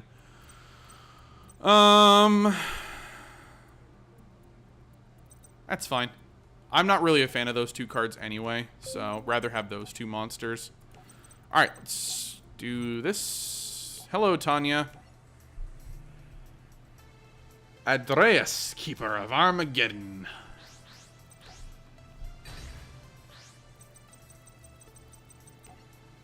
So I still need cards from... What's-his-face from GX. And I need cards from Quentin now, potentially. Amazonas Sage. I thought I had all the Amazonas cards. I guess I don't. Because for whatever reason, they put like half the Amazonas cards in with my... At the end of the damage shift, this card attacked and is still on the field. Target one spell trap card your opponent controls and destroy it. Okay, I'd rather Mirror Force than Swords. And I have 2 right legs on the field, because of course I do. Hold up there.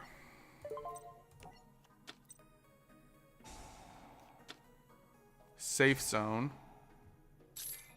Okay. Yep, now you can't attack me directly, and I don't play monster cards.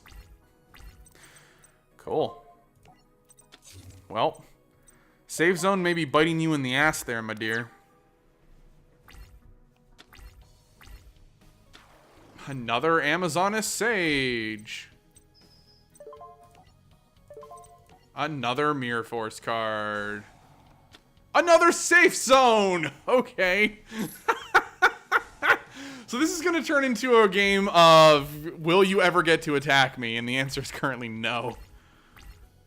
Alright. I'm actually tempted to just not play any card here. But I will. I'm going to Graceful Charity. I will toss right leg and shard. I'm missing a single Exodia card right now. I'm missing the left arm. Right leg, swords, Exodia! Hey, perfect. Alright, so we got 2 Amazonas Trinis and Amazonas Archers. Alright, let's take out Zane next. Jar of Greed? I did think about putting Jar of Greed in the deck. My problem with Jar of Greed is it feels like it's very slow. But it's still pretty good. As I said, the deck was... When I originally built the deck, I hadn't made all the card purchases I've now made on stream. So it's probably one of the deck that most needs to be reduxed. Like maybe putting in something like, Messenger of Peace into the deck to stall. I will end my turn. I don't know what Zane's about to do, but I'm worried. Cyber Dragon. Nope, card D.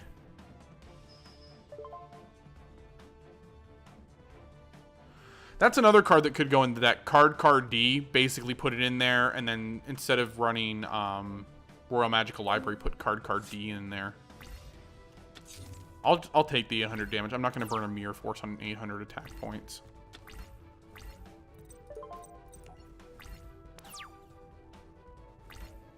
But yeah, there's a lot of additions that could be made to this deck. I'm going to let him attack me here. I'm not going to burn Mirror Force on 1600 damage right now from 2 separate cards. Yeah, he only attacked me for 1 of them on top of that. Alright, just end my turn. You gonna burn card D and nope, okay. Prisma, Cyber End Dragon, sure, go for it. Cyber Dragon, remove from play. Cyber L Tenon. Oh my god, what is this card? Excuse me, game. What is this card and why is he so scared? Why does he only have 500 attack? Cannot be normal summon set. Must be special summoned from your hand by banishing all light machine type monsters from your side of the field and your graveyard, and cannot be special summoned by other ways. This card's attack and defense become the number of monsters banished for its special summon times 500. Okay, I'm literally not going to do anything then. 500 damage is not scary.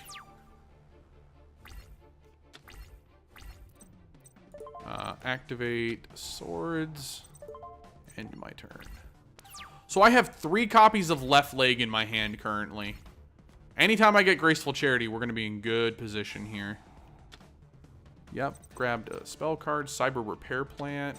He's got a polymerization. 1, 2, twin-headed cyber dragon? Cyber twin dragon, sorry, not twin-headed cyber dragon.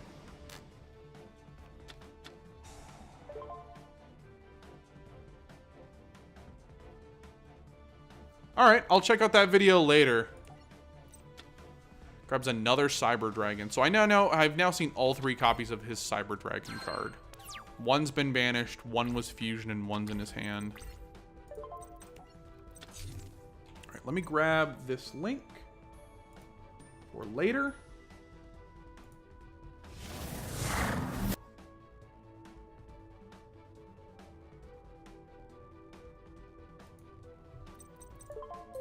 Also, like the channel, Captain Sure. You'll get a follow from me later on that. I'll end my turn. Yeah, not having to play limited ban stuff would be pretty nice. So just gonna grab another Cyber Dragon Dray. Okay, I know what he's trying to do now. Cyber Core Dragon. Core Dragon. Cool. Another Cyber Repair Plant. Alright, looking for any sort of card draw in a deck with card draw or the missing Exodia piece. Let's go. Pot of Greed. 1, 2. And we win. Cool. Ah, yes. Cyber Dragon Nova. Alright, 2 duels left. Satoris and Yubel. Arcana Force EX, the Dark Ruler. Alright, here we go.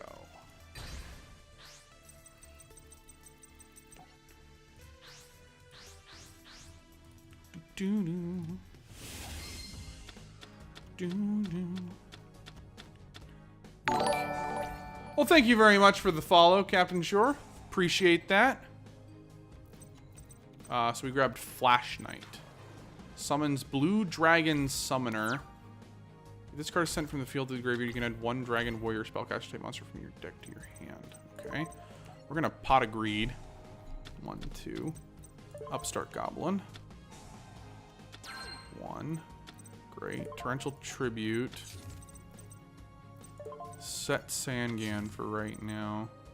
And then I'll actually Swords here.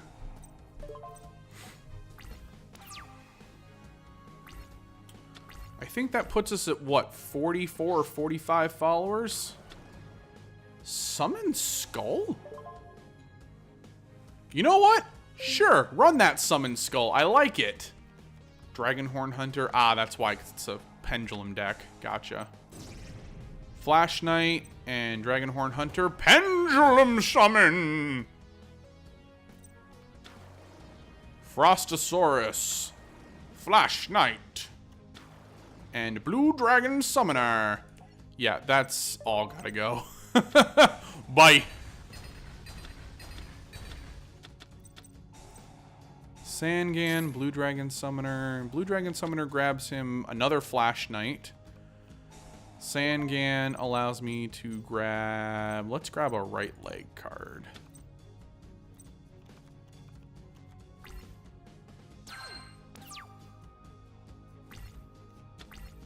Yes! Excellent! All the Exodias!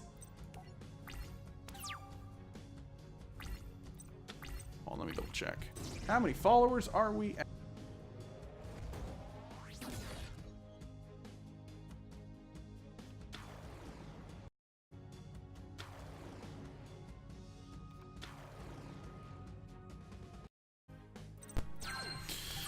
Okay, well, we're in a bit of trouble here right now.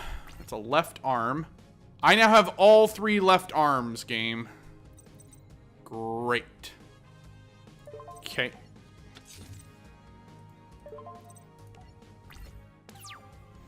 I should probably cut the duplicate Exodia pieces and just put as much possible card draw into the deck as possible.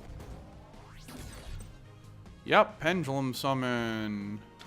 Another Summon Skull. God, Flash Knight, look at this. Pot of Greed. Alright, here we go. Pot of Greed. Draw 2 cards. Graceful Charity. Left arm, and Exodia. Whew! I got really worried they were going to lose that. Cool. All right, last duel from the GX challenges. Let's take out Yubel. Hey man, my triple Exodia was looking baller.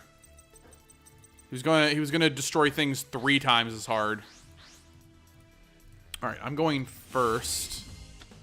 So let's see, double swords, pot of greed, and an Exodia piece. Not a bad opening hand. Stall, destruction with torrential. 1, 2. All right, so we've literally drawn no duplicate Exodia pieces so far. I like it.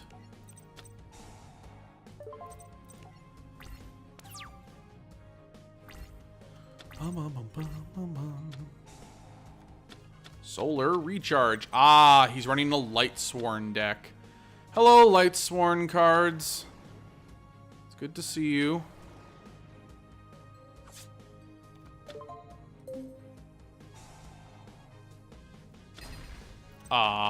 Okay. Well, I don't like the fact that you just blew up my card there. I guess I should have blown that up before you did anything else. Alright. Sangan's good. Hello. And then swords. And I'll end my turn. Alright, we're getting there. Finish up just in time for dinner. Cool. Raigeki, Sangan pull for Exodia. So I'm missing a left leg of Exodia right now. If we can get either that or the other Sangan in the deck or draw, we're in good position.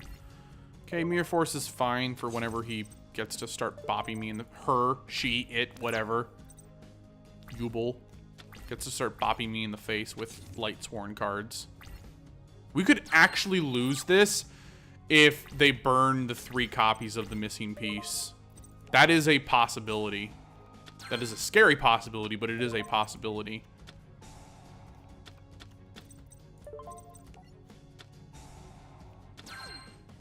Nope, we win. Wow. All right, perfect. Judgment Dragon, Star Eater, and Michael the Arc Lightsworn. Interesting. All right, well, I guess I know who I'm farming for Lightsworn cards if I need them. All right, well, before we wrap up, let's go back to the card shop and buy more stuff from Chaz. All right, looking for Horus 6 and level modulation. None of this is what I'm looking for, game. 258 to 265, though. Protective Soul, Aelin. Dimensional Prison, which I cannot believe they printed Dimensional Prison. Like, an unrestricted banish trap card on just Light Barrier. I do not know how that card got printed. I really don't.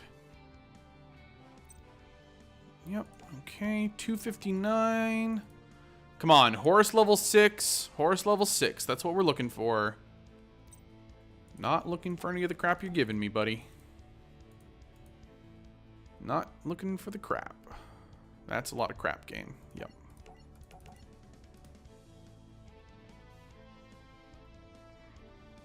Level down, Needle Wall, Arm Charger.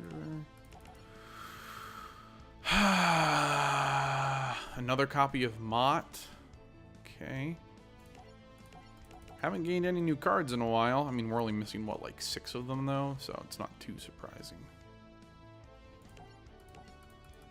Yeah, we're missing 6 cards from his packs. It's going to be one of those awful, just keep buying packs. Alright. Dark Snake Syndrome. Double Faded Lay.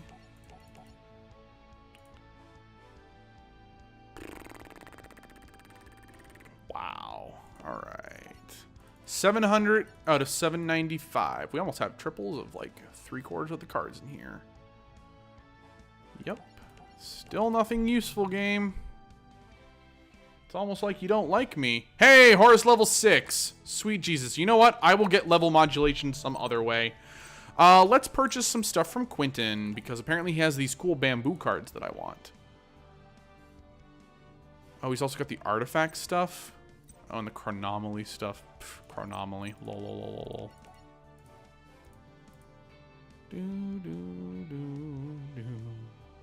Number 88, Gimmick Puppet of Leo. Mecha Phantom Beast Black Falcon.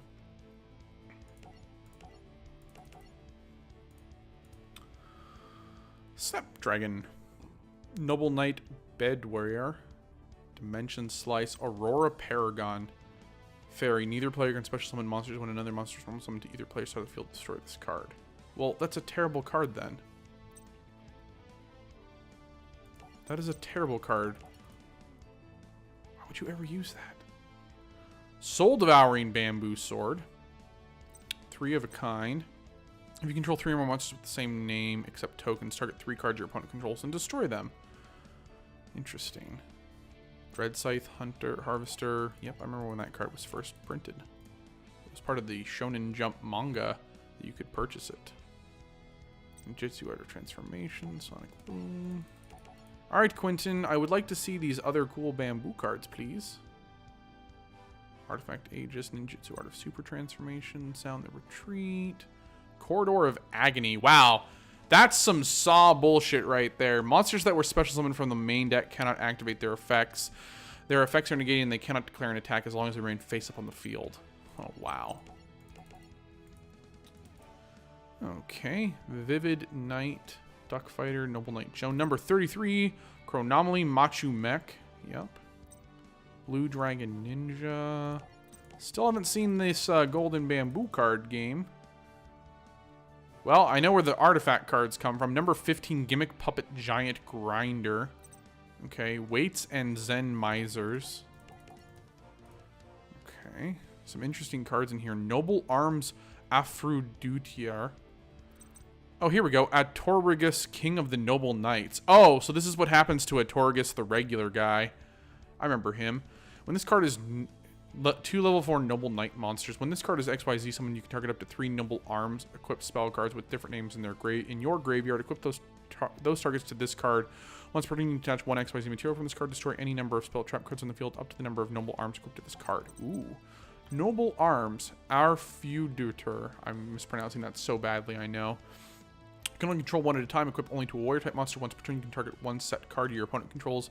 The equipped monster loses 500 exactly 500 attack, and if it does, destroy that target. This attack loss remains even if this card leaves the field or monster becomes unaffected by card effects. If this face-up card on the field is stored inside the graveyard, you can target 1 warrior type Noble Knight monster you control. Equip this card to that target. Cool. Alrighty then. So he's got the I know what he's got in his. I know. Okay, I basically get what his cards are now. Equip spells. CXYZ, Mech Equipped, Jin, and General, Damage Gape, Cyborg Doctor, Mecha Phantom. So yeah, he's a bunch of like... He's got a lot of interesting stuff in this deck then, actually. Ninja cards. Oh, here it is. Let me talk about this card for a minute. This is the card I was trying to remember the other day. Fusilier Dragon, the Dual Mode Beast. I do not know why this is in the 5D series, because this originally came out during the GX series. But Fusilier Dragon, the Dual Mode Beast. Let me talk about this card for a minute. Hot damn. I used to run this card in a deck with Metamorphosis and Last Warrior from a Surviving Planet. Basically, you would play Fusilier Dragon, the Dual Mode Beast, turn 1. He's a 7-star card. You would then lose half his attack and defense. That didn't matter. What mattered is you can then metamorphose him to instantly special summon from the fusion deck Last Warrior staining from a Forgotten Planet or whatever it was. And that card had 2,350 attack, but its special effect was the important part. It did not let your opponent summon, special summon, or of any variety, any monster card to the field. Your opponent literally had to set every single monster he wanted onto the field. So basically what I would do is I would turn 1 this card out whenever possible, into the Metamorphosis, into the Fusion card, buff the Fusion card, and literally just make it so my opponent could never get a card into attack mode, and just beat him down mercilessly with this card. Because if I went turn 1... he had to set 1 card face down every turn. If I could keep that 1 card off the field as much as possible, the only way he was getting back on the field was if he, like, and he couldn't special summon. So, you know, Call of the Haunted was deactivated, You know, Fusioning was deactivated. XYZ got deactivated from this card technically, but it wasn't around back then. Same thing with Synchro was gone. But no fusion, no special summon of any kind. It was beautiful. I loved that deck. It was super cheap, and I love it. The only way to destroy it was to literally, like, Raigeki me or something, and I made sure to always run, like, anti-spell and trap stuff on the field as well whenever possible. So, yeah, love that card. I would be okay with trying to remake that deck in game. I'd have to remember everything that was in that deck back then, and that's the problem. I don't remember everything that was in the deck back then.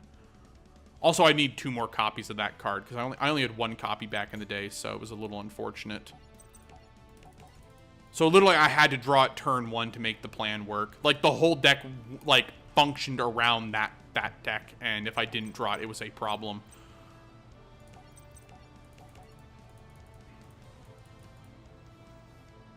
Still looking for these magical bamboo cards. They're going to be my Winged Dragon of Ra's from this series, I can just tell.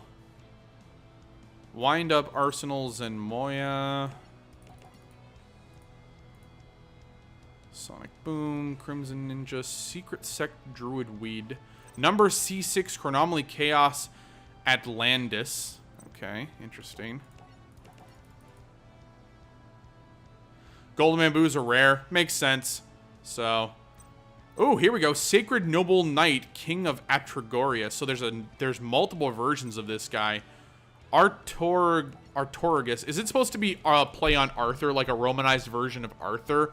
Artorius! Noble Knight Parador. Noble Knight Brothers. I kind of want to check out this Noble Knight series, find out what the hell's going on with it. Noble Ninjutsu Art of Duplication. Blade Armor Ninja. Yeah.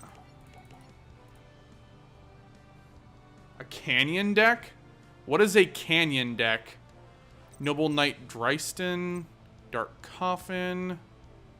Chronomaly Technology. Oh, we're out of money. Oh, okay. Well then, never mind. Alright, let's go to the deck edit real quick. Let's see. What do I want to do with this deck? How many Witches of the Black Forest do I now own? Black Forest. None? Question mark?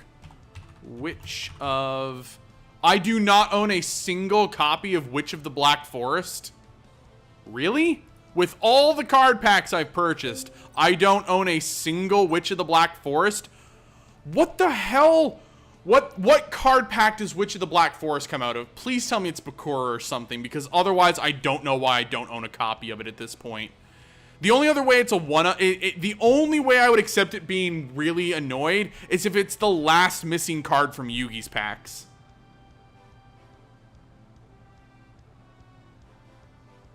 The Noble Knights have really good artwork. I noticed that as well. Like, I really like the fact that it's like, yeah, like these guys are knights and they got like the cool like shoulder pads and stuff.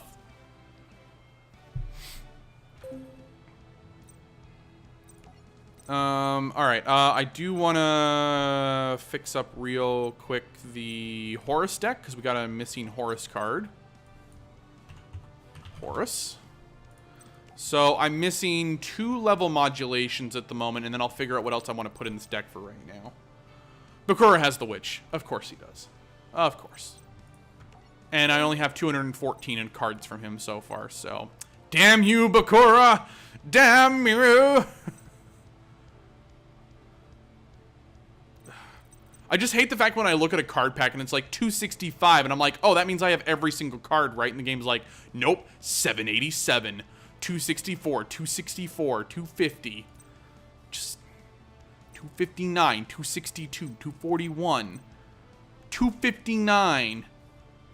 I mean, this guy's just as bad, 231 out of 238. Anyway, guys, so here's the plan. Chris, can you very quickly link another round of the voting page for what game I'm going to play next? Sunday night will be the last night of full-on 3-hour Yu-Gi-Oh! Monday night, I'm either going to start playing the Fractured But Whole South Park game or Horizon Zero Dawn while I wait for Dungeons 3 to go on sale since it's currently winning the poll. What I'll do is I'll play Fractured But Whole Horizon for maybe 2 or 3 hours per night, and maybe Tuesday night will be World of Warcraft still. And then I may take a one night off during the week to play Yu-Gi-Oh! Or what I may do is instead is take a 1 hour every night, do like 2 hours of either Horizon or Fractured But Whole, and then do like an hour of Yu-Gi-Oh! Going forward. So that's the plan going forward, guys. I'm going to head off to dinner because I haven't had anything to eat yet today, and I'm starving. So I'll be back Sunday night, 7 to 10 p.m. I may stream tomorrow night. I haven't decided yet. But I may take tomorrow off just as a me day because I want a me day, kind of. So thank you, everyone, for coming out. Captain Sure, it's a pleasure having you here. I hope you're enjoying the streams. Carmadillo, pleasure as always having you. You voted for Horizon. I kind of liked Horizon too, just because Horizon was up. I don't know for anyone, just random thoughts as I wrap up here. I watched the Video Game Awards the other night. Horizon was, of course, up for a bunch of awards. Speaking of, Persona 5 won Best RPG this year. Hell yeah. Horizon was up, I think, for like Best Game Direction, Game of the Year. So I kind of want to play it just because it seems like it's right up my alley for something I want to play. So there's the thought, guys. I may still pick up Fractured But Whole on sale since it's on sale for like, I don't know, 25% off right now or something on Steam until tomorrow morning at like 10 a.m. So I'll think about that. And in the meantime, guys, take care. I'll see you next time.